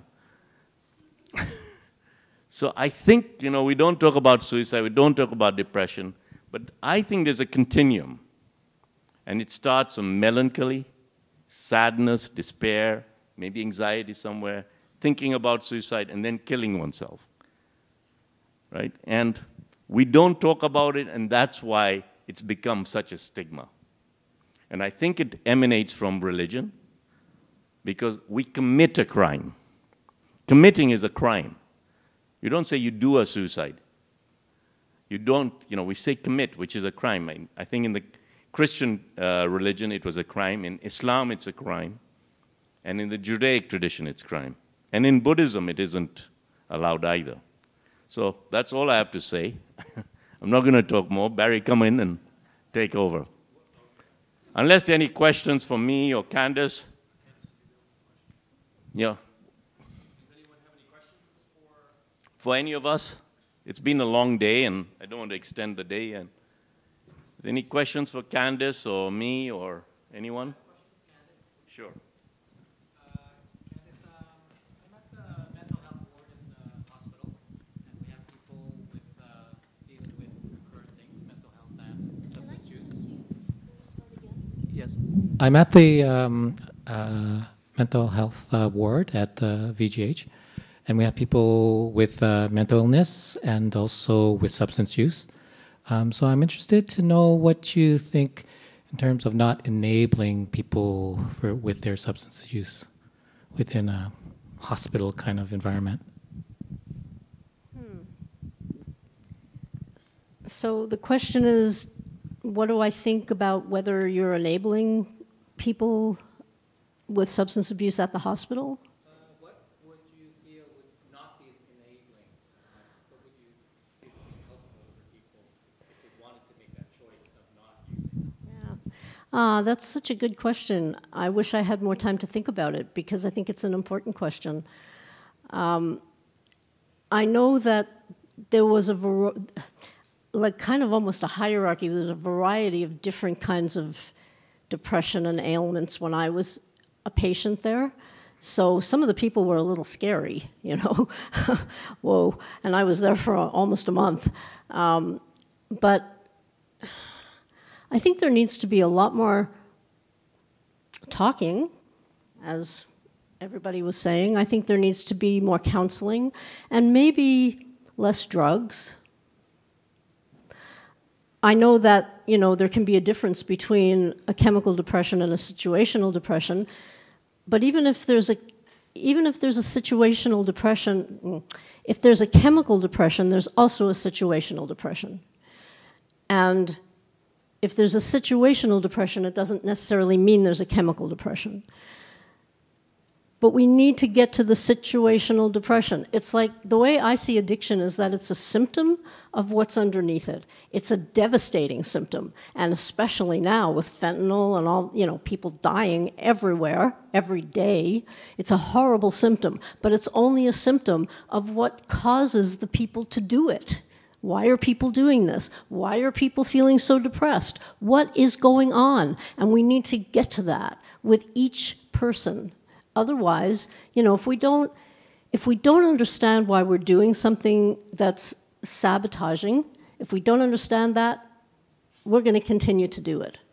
And there's a thing that we all do that keeps us depressed. There's a thing we do. And if we can let go of that, if we can understand it and let go of that thing we do that keeps us depressed, for those who wish, if he doesn't want to, that's okay. Right? But we can make a dent. I think we can stop addiction if we can just stop enabling people. And I think depression can probably go away too if we can get to what's underneath it. Somebody was talking today about being taken seriously. I can't remember who that was, but let's take each other seriously. Thank you. Great question. Anybody else? Oh, okay, 2 more questions. Okay. Describe that? In detail. Okay. More detail. Yeah, because that's not even fair. So if I talk about my nervous system talking, the question was, what am I talking about when I'm talking about my nervous system talking? Right? More or less? Okay. So I'll tell you what it's not about. So for the first 40 years of my life, remember that part of my story when I pushed this stuff down and I made sure it stayed the hell down there? Okay. I had to do this at some point because when I did this, I got lost. I didn't know what mattered to me anymore. There was my navigational system as I see it is my emotional body. It speaks to me, now it speaks to me all the time.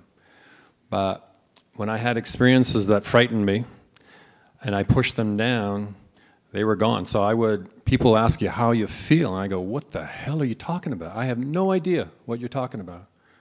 And I'm also a man, so we have an extra load around feeling stuff.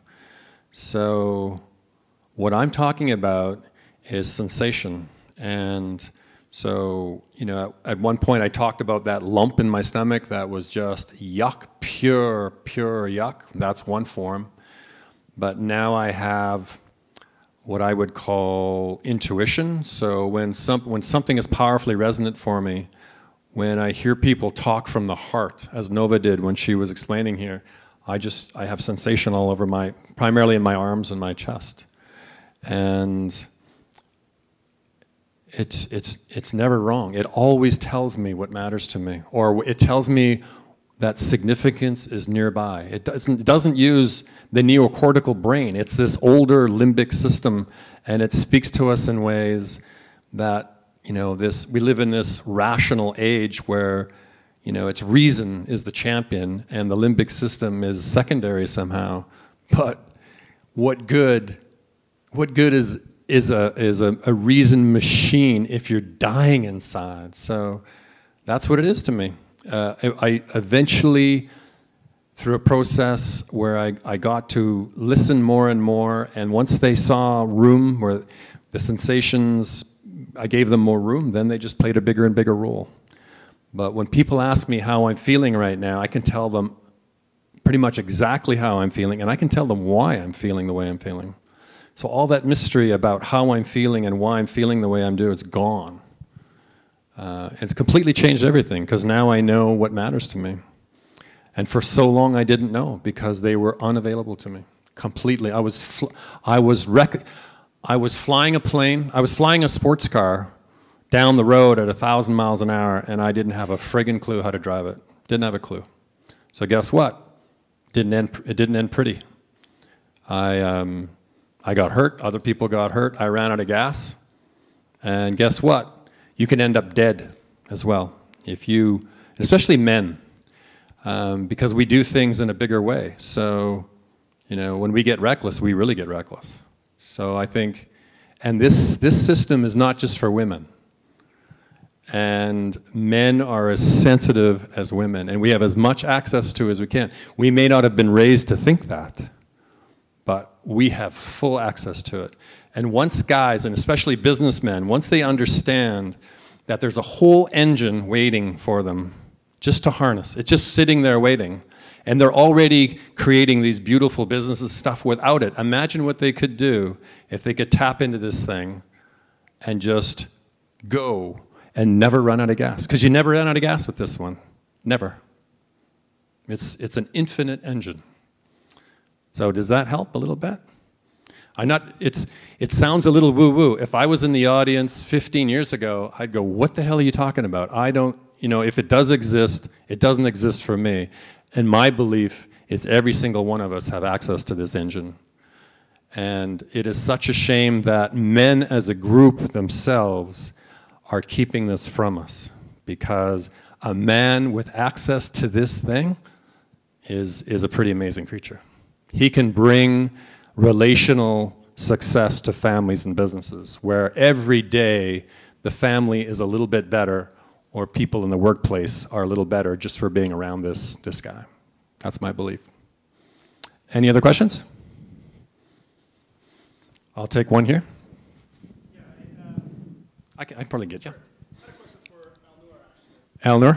actually. Alnur? So you've clearly done a lot of developmental work and are still, struggle every day with the choice whether to be here or not. And I really appreciate your honesty and candor in what you said. I guess my question is, in that daily choice and in everything that you've done and still struggling with what you're struggling with, is there an end to it? Is it for healing? Is it for something to do? Is it like, do you still have hope, or is it a search for hope, or how do you maintain that? So the question is, with the $500,000 I spent, with the maybe 600 days I spent on silent retreats, Hoffman, and we've got the Hoffman Institute, the Haven, Andrew Feldman, fucking hell. Smart as a whip, but, all this stuff. Why am I still around, and what's keeping me here? Is that roughly your question? So one of my forum buddies, one of my pod guys in Mexico City once told me, he said, you keep talking about killing yourself. You're fucking procrastinating. You're procrastinating about killing yourself. Just go and do it. So maybe I'm procrastinating. There's a part of me that has hope that maybe I can be like Barry. Maybe I can be like Andrew. If they can fucking do it, I can as well. So that's part of it. The part of it, I think, is biologically, we don't want to, we want to survive.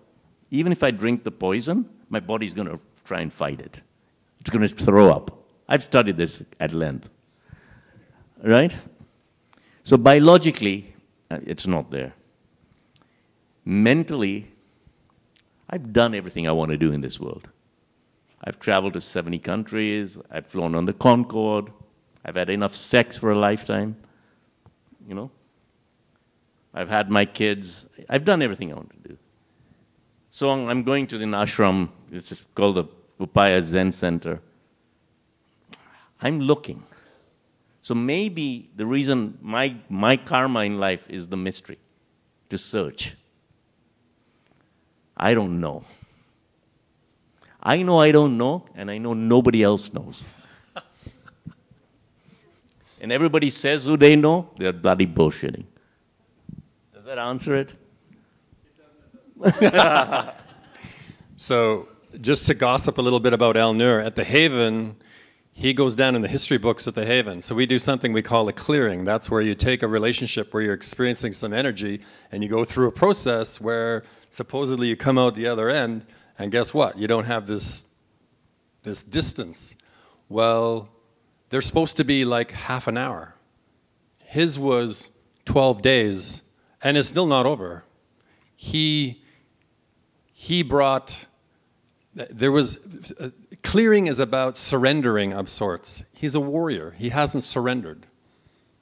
So, you know, where I go to is what I would like to see for El Nur would be more talk of being with and surrendering and less warfare and less doing. That's, you know, that's kind of what I see as an observer of my friend, who I love dearly. But I also say I have decided to live the next 30 years.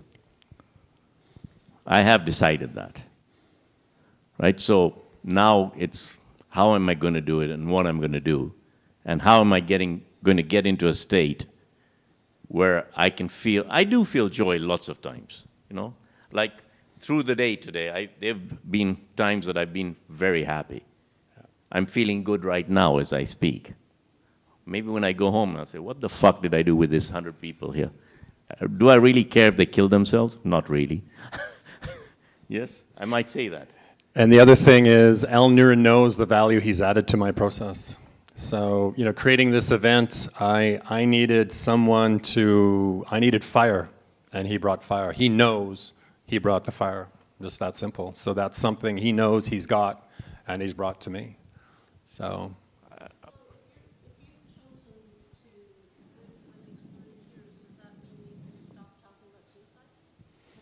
I think it's still my right. And I think anyone who wants to kill themselves, and I think the more we talk about suicide, it'll take away the taboo. No, I also do think why the fuck did I postpone it for 30 years? I think sometimes, really, what am I going to do for the next 30 years? I'm going to listen to Candace with her Crohn's disease and about saving lives. I'm not really keen about that. I want to be like God in Nirvana. If I was God, I wouldn't create suffering. I don't think that we need to suffer. And I've seen some people, when you meet the Dalai Lama, when you meet the Dalai Lama, he's in a state most of the time like Barry is. Barry is, most of the time, Barry is in a space that is, I've seen him in pain, right? And I've seen Barry in a space like a guru, right? And so, but unless we talk about suicide openly and laugh about it, and you challenge me like you are, we're not going to open this up, right? So if we don't open it up, how are we going to cure ourselves? Yeah, I really like how bold El Nur is. He's the first guy. I came from the prairies, and it's the first man I saw ask a man to dance. He just walked right in the crowd, asked the guy to dance, pull him on the dance floor, and this was a straight guy, right? So that's what I like about my friend El Nur. Just goes straight lines. we're going somewhere. One more question.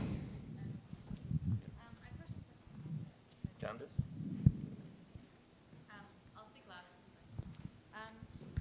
Okay, so you talked about not enabling people's addictions, like loved ones' addictions. So, but what about a situation where you genuinely believe that if you don't pay the bill, don't take care of that person, don't stay constant, care for them, that they'll die? Like, they'll just fucking die. You're not there. Yeah, so the question, if you didn't hear it, is what if you really believe that if you don't enable somebody, if you don't pay their bills, if you don't keep an eye on them all the time, that kind of thing, that they'll die. That's your question? Okay. So I understand where you're coming from, and I can see your confusion, absolutely, because you're right, they could. The opposite is true, too, that if you enable, what you're basically doing is letting that person know that you don't believe in their own resilience. You're keeping the bar for them very, very low. And they feel that inside. It's a self-respect piece. There's self-esteem that comes from the outside in. There's self-respect that comes from the inside out.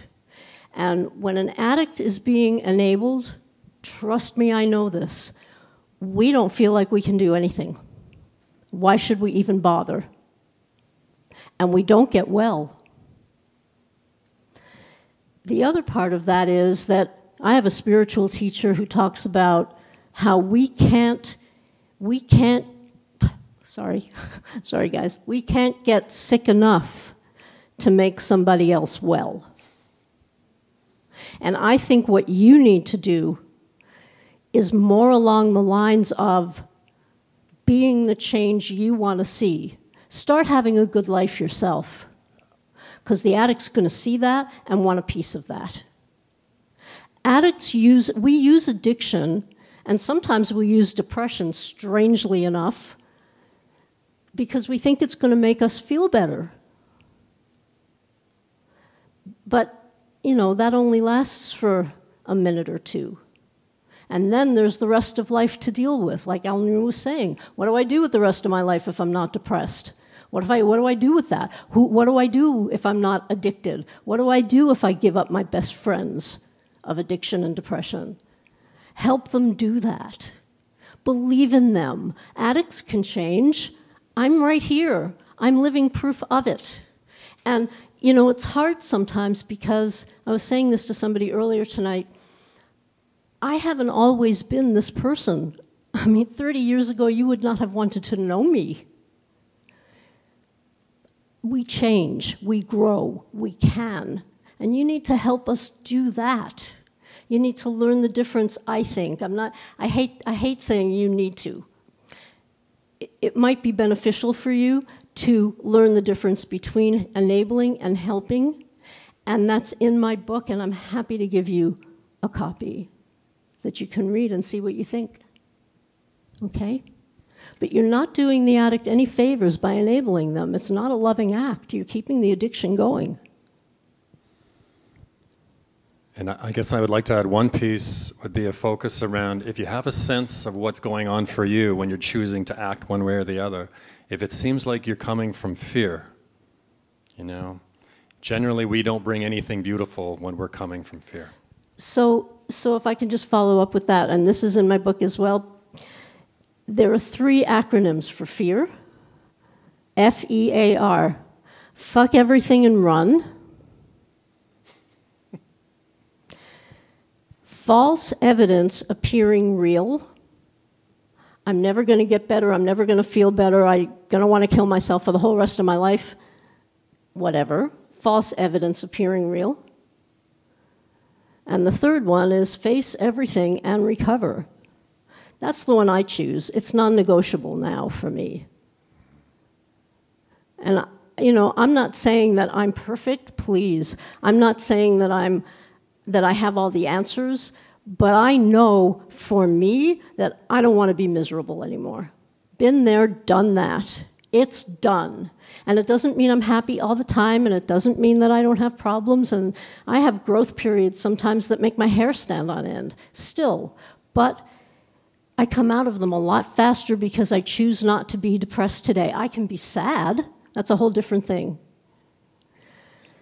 You're not giving the addict in your life a chance to choose something different because you're always in there. That's not loving toward your addict.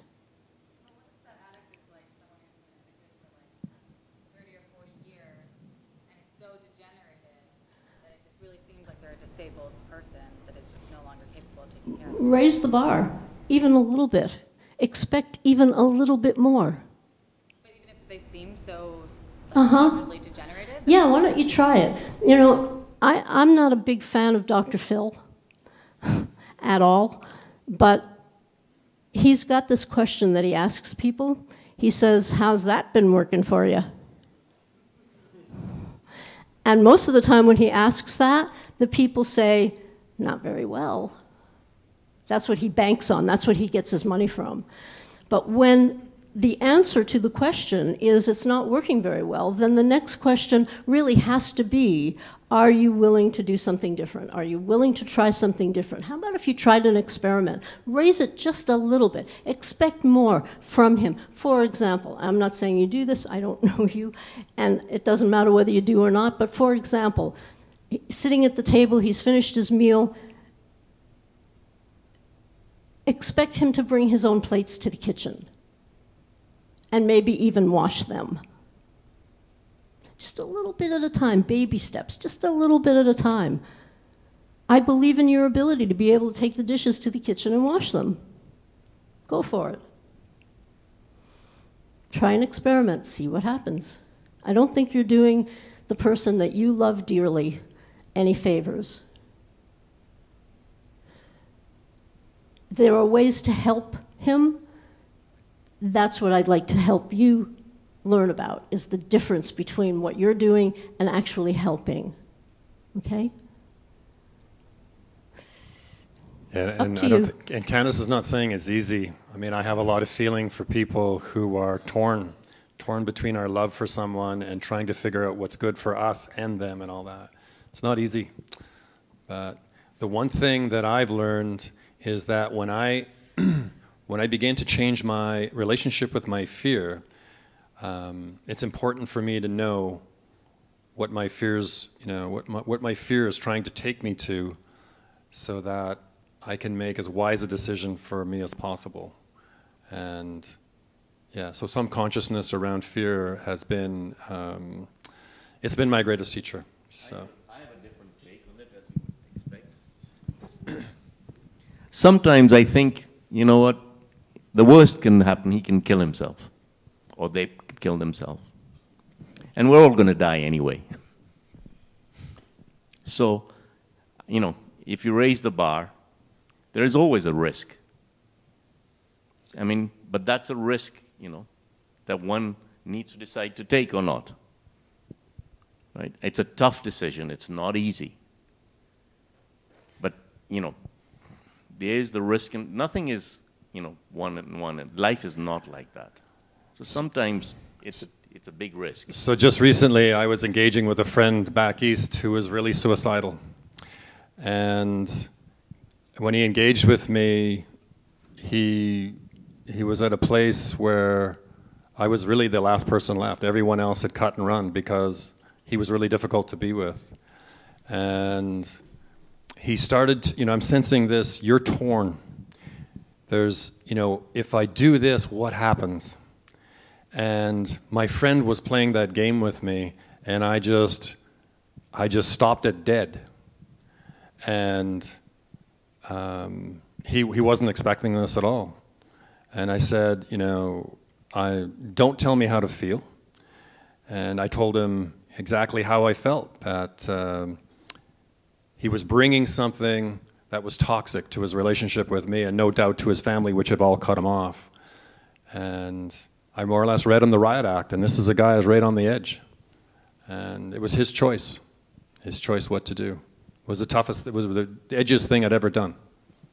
And what if a person uses suicide as leverage? Well, yes, and that happens. Yes. And that's really a pissy thing for somebody to do, isn't it? But some people do manipulate that way.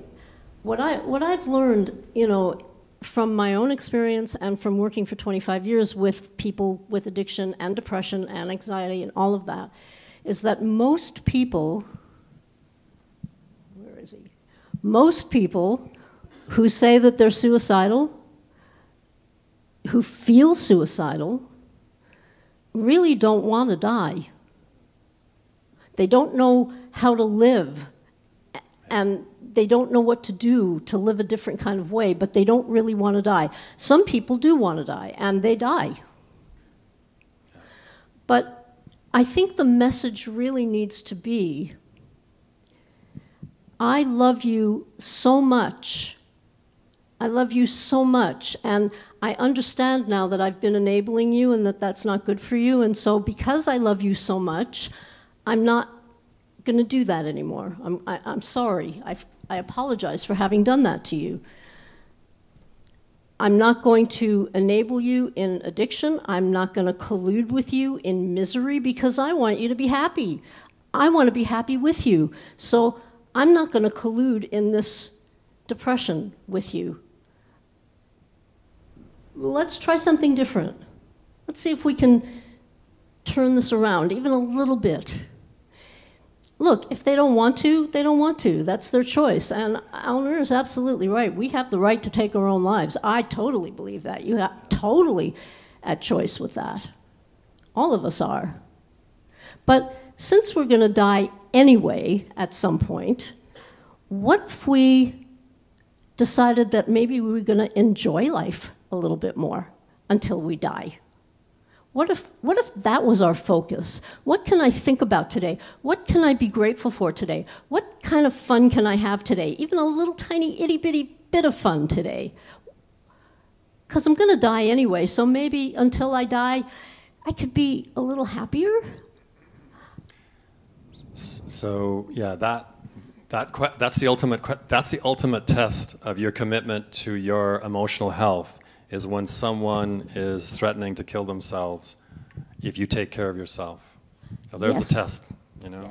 Yes. It's edgy. It's edgy for us all. But guess I'm going to side on the side of my well-being every single time. I come first. No one else is watching out for me. I'm going to watch out for me. But I will also be relational and compassionate with my friends in a way that is, I believe, is incredibly therapeutic. So there's nothing like courage, I believe. Dan, did you have a question? No? Anyone else for a question? Okay. We are at 5 after 9. Nova, can you come down? I think we're going to go ahead with the next stage. Huh? So we're going to try to be out of here by 9:30 so everyone can put their stuff away and the people who are working at the Roundhouse can be done by 10 o'clock. At this point, we're going to invite anyone. Nova and I are going to model something, and we're going to show you what commitment looks and what embodiment looks before we invite people to come down and commit with us for an experience, a 3-month experience. Let's do it up front here. Let's take the tape up front. Grab it. Right across here. Yeah.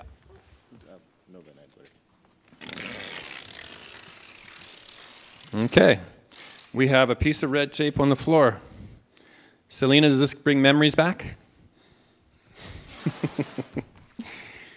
That's good, Eleanor. So all it is a piece of tape on the floor, right? There's no voodoo here. This is nothing to it. On this side of the line, it's life as we know it. We're getting what we're getting, we're giving what we're giving. On this side of the line, there's a lot of stuff that's the same as on that side. On this side of the line, there's hurt, there's depression, there's struggle, but over here is vitality, and over here is change. No one can guarantee that this side of the line will never bring hardship and heartache. We believe hardship and heartache is part of human life. It's the way we're designed. There's things happen in our lives that make sense that we hurt. But what I will tell you, for people who want change, if they can get from this side of the line to that side of the line and really embody that, where they are now committing to a completely different approach and a completely different terrain, let's say, and this is about change. And this is not about trying. Trying is for, I'm not sure what trying is for. It doesn't work. This is commitment and doing. This is, I'm going to climb the mountain, I'm going to take one step at a time for a set period of time, and I'm going to commit to the people that I climb with. And at this point, Nova and I, because we've kind of cooked this thing up ourselves, and we want to try where people will engage with us once a week for 3 months in an experience of exploration and accountability. And I'm a certified coach. Nova is a hockey mom from Red Deer who happens to be doing a very good job of bringing to her family and to her life partner, to her new partner, what works. There's no question. I've also coached her through her process, and I have complete faith in her courage. She's a very gutsy girl, and her capacity to access this thing that you asked me about earlier. She has access to this engine inside, and it fires, and I like it when it fires, and there's always something significant when it fires.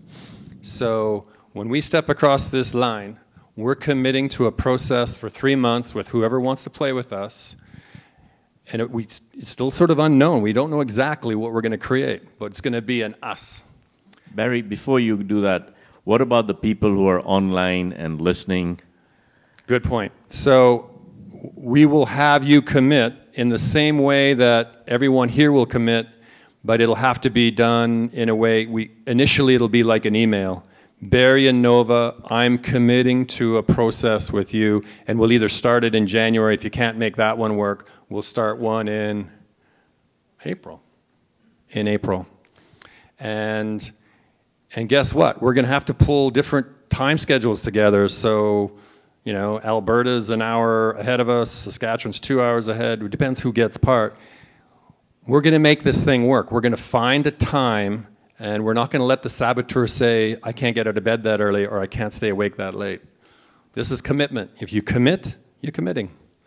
So the people online should go on the website and say join?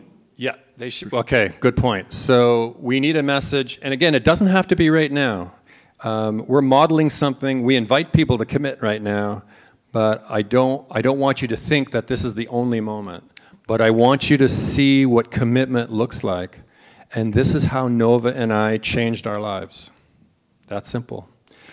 We quit talking, and we started bringing something different, and we got different results. This is not a complex process at all. So, Barry,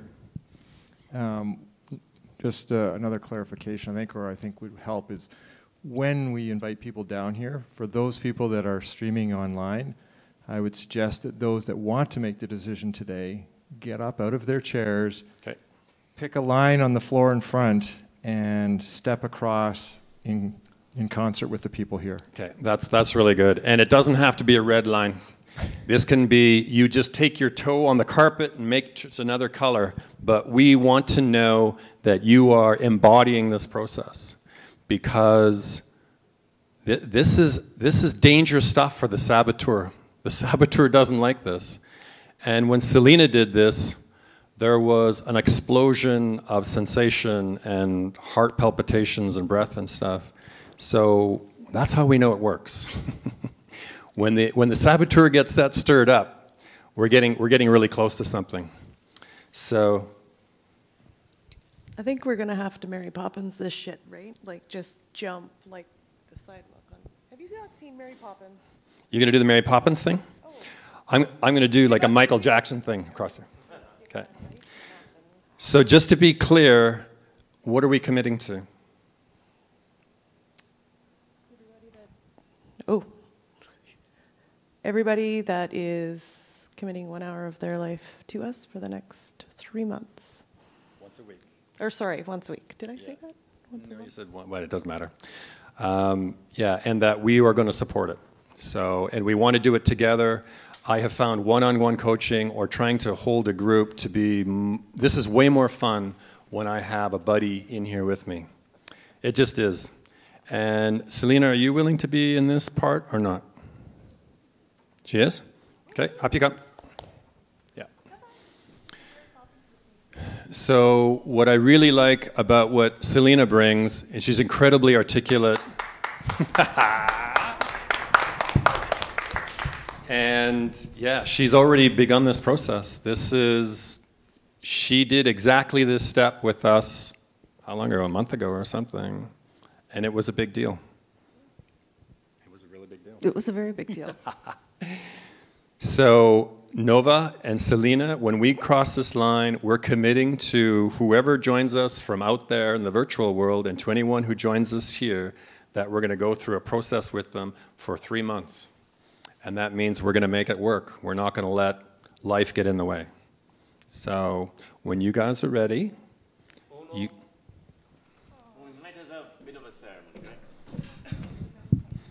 We're going to do 1, 2, 3, and then you can do whatever you want. 1, 2, 3. Okay, it's that hard. When I first did this line, it freaked me right out. It was a very big deal. Commitment's not a big deal to me anymore. I can commit to things that matter to me, and I know I'm going to stick by them, so it's not that big a deal to me.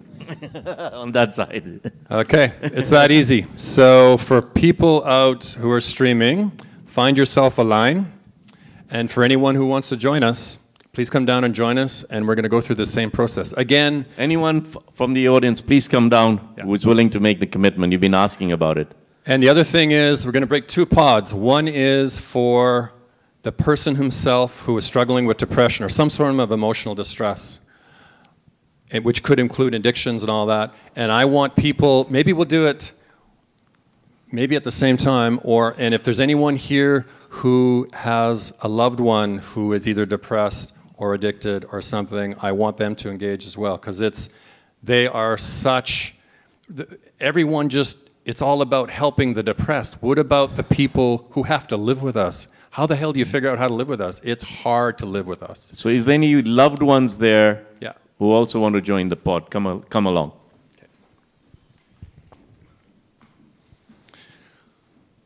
Wow, gutsy people. Wow, wow, wow.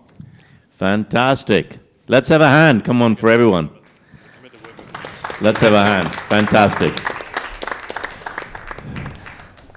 So, Selena, can you come on this side? So, come here.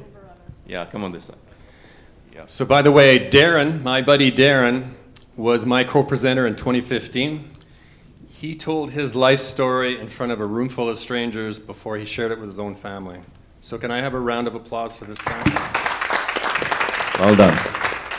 What I didn't tell Darren was that he would have a headache and a hangover for 2 days after that. And he now knows what I'm talking about. Wow, you guys, I'm impressed. So for these people here and anyone out there, I want to help define the geography. Back here is where you already are. You can stay there as long as you want. It's totally okay with us. But it's not part of what we want to create with the pods. This side of the line is where I want to play. This is where I spend my life. This is where I'm going to spend my last breath. This is about vitality. It includes heartache because I fall in love and people either cut me off, it doesn't matter. But it also includes this incredible freedom and this inner peace. And when, this step is a big deal. So does anyone have any questions before we make this step? And one more thing, I believe my friend is committing to working as part of our pod. He's a coach, and he knows this space, this black dog, he knows it from the inside. So, okay, folks, and for you guys out there, wherever you are, we have no questions here, and when you folks are ready... We're going to do the 1, 2, 3 again. Okay. Okay. 1, 2, 3. Okay. So, we have the beginnings of a pod. This was my dream 4 years ago, and we have some emotion. So this is what happens when we commit. And yes, we got some real stuff going on here.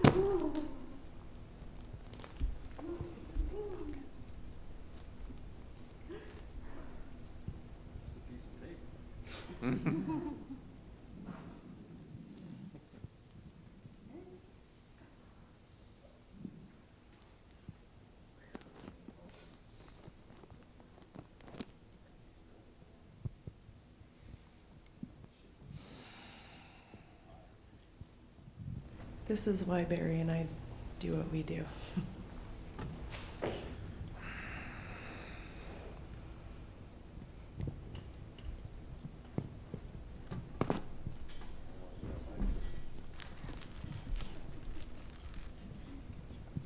A lot of people believe when they've got all these tears that are inside and they just don't want to let them come out because they're so scared that they'll never stop crying. But we always do stop crying. And then maybe we cry again another time. And then we stop. And it's okay. And this is beautiful. This is just beautiful. Yeah, this side of the line, this is what it's like. Yeah. I think you committed. That looks like commitment to me. Hey, you guys. This is our pod.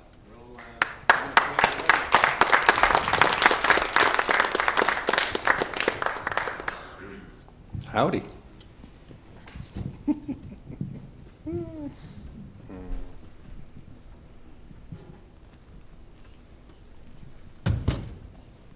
So as far as the details and all that, I'm going to have our committed people communicate with us.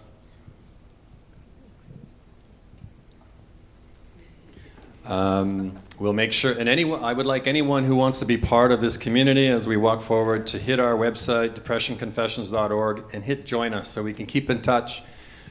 If we can get Andrew Feldmar on a podcast or something, I mean, my God, what a riot. So, and we also want to be able to keep tabs on these guys and see how they're doing. We won't share anything private because it'll be absolutely confidential what they're doing, but anything they want to share, and they want you guys to know, we'll make sure they share it with you.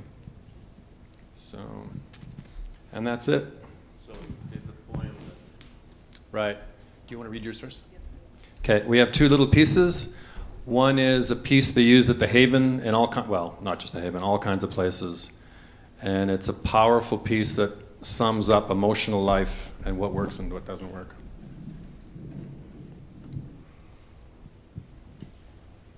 So Barry had me read this to myself.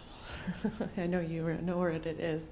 And it's amazing. I think it's kind of neat for those of you that are participating in the pod. It's going to change the meaning of it. It's going to mean one thing today, and then it's going to mean a different thing after another session, and it's going to be in another thing, and it's all going to make sense at the end, but it is really, really awesome. So it's a Portia Nelson quote, and it goes like this. I walk down the street. There is a deep hole in the sidewalk. I fall in. Oops. I am lost. I am helpless. It isn't my fault, and it takes forever to find a way out. I walk down the same street. There is a deep hole in the sidewalk. I pretend I don't see it. I fall in again. I can't believe I am in the same place, but it isn't my fault. It still takes me a long time to get out. I walk down the same street. There is a deep hole in the sidewalk. I see it is there.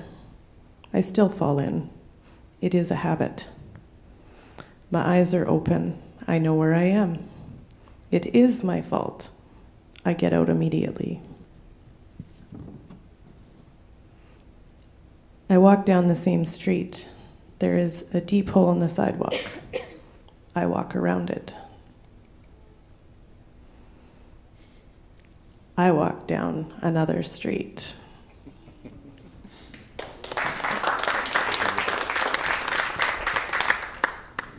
Okay, we're on time. This is why I wrote it or what it was about, it turned out it was a love song to me.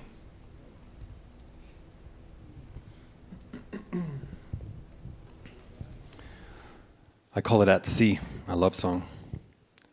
Pulled at my core by the tidal moons, rocked back and forth like a babe swaddled in what is best, living and loving and breathing in, I arrived a sailor and rider of the waves.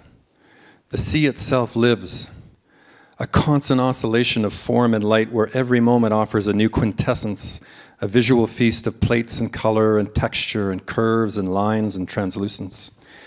In reflection, the sky rides the waves to the beach, to their undoing, wave after wave after wave. Booming, then dying, on and off, the beach magically morphs from oceanic and reflective to terrestrial and still. It is as if the earth itself has a pulse. Sanderlings tirelessly parade up and down, constantly tracking the bounty available to them in moving water that is just deep enough. Their choreography designed for them by a weather system half a world away, and the slope of the shore beneath them. Riding the invisible river just above my head, the black-headed gulls remind me just how easy this was all meant to be. It is all here. And I have heard and heeded the frightened voices. I have housed the shaking heart, embraced stillness, perfected a loneliness, alone when not alone, steel bars between you and me. On icy stones prostrated and rendered to a shining shard, perfected essential fidelity, oh holy bliss. Now I am back from the desert and I'm back out to sea. I drank deeply from darkness and now pull from a wee ever deeper and deeper for a prostrated me. Back are the urges and gentle surges of my oceanic ways. So walk with me by the swollen sea, the rubbing of waves, the soft caressing foam slipping back, the tickle of sanderlings chasing the flattened edge of a dying wave, flitting, probing, whimsically amusing. The pleasing hover and drift of black-headed gulls, the seductive provocations of sea air and salty musks. Enchanted I walk beside. I feel the pull of the tidal moons, the pull of riptides and the songs of loons. I feel the heart-strumming boom of surf and the wind-washed phantom cries of black-headed gulls. I can feel, unquestionably I know, I am perfectly designed for this place. Thank you.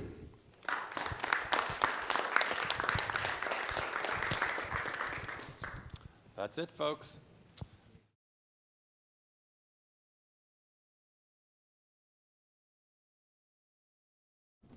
Barry, just stay here for a minute.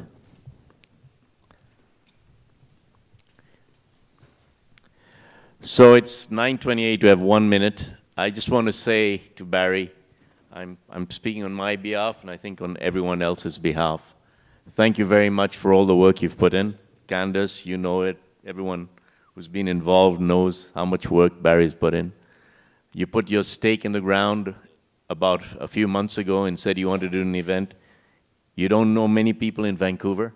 This isn't your town. This was a venue that you loved and you chose it on the date, the only date that was available for the next 6 months. So July 16th was our next shot. I was suspicious that this would happen. It's happened. Well done. Good night. Thank you, everyone. And one more thing for people who have experienced something. Where's my little angel here? Where'd she go? When there's lots of, for some of us who have experienced something powerful today, I want you to experience that there might be some pushback tonight or tomorrow. So, you know, if you start feeling things, reach out to me or someone so you don't make up your own meaning about what's going on. Because the last thing I want is someone who's made a commitment to us and then is in a frightened place because they don't understand what's going on inside. So my phone number is, well, we can reach me through depressionconfessions.org. And with that, I want to thank everyone for coming. Thank you so much. Good night, everyone.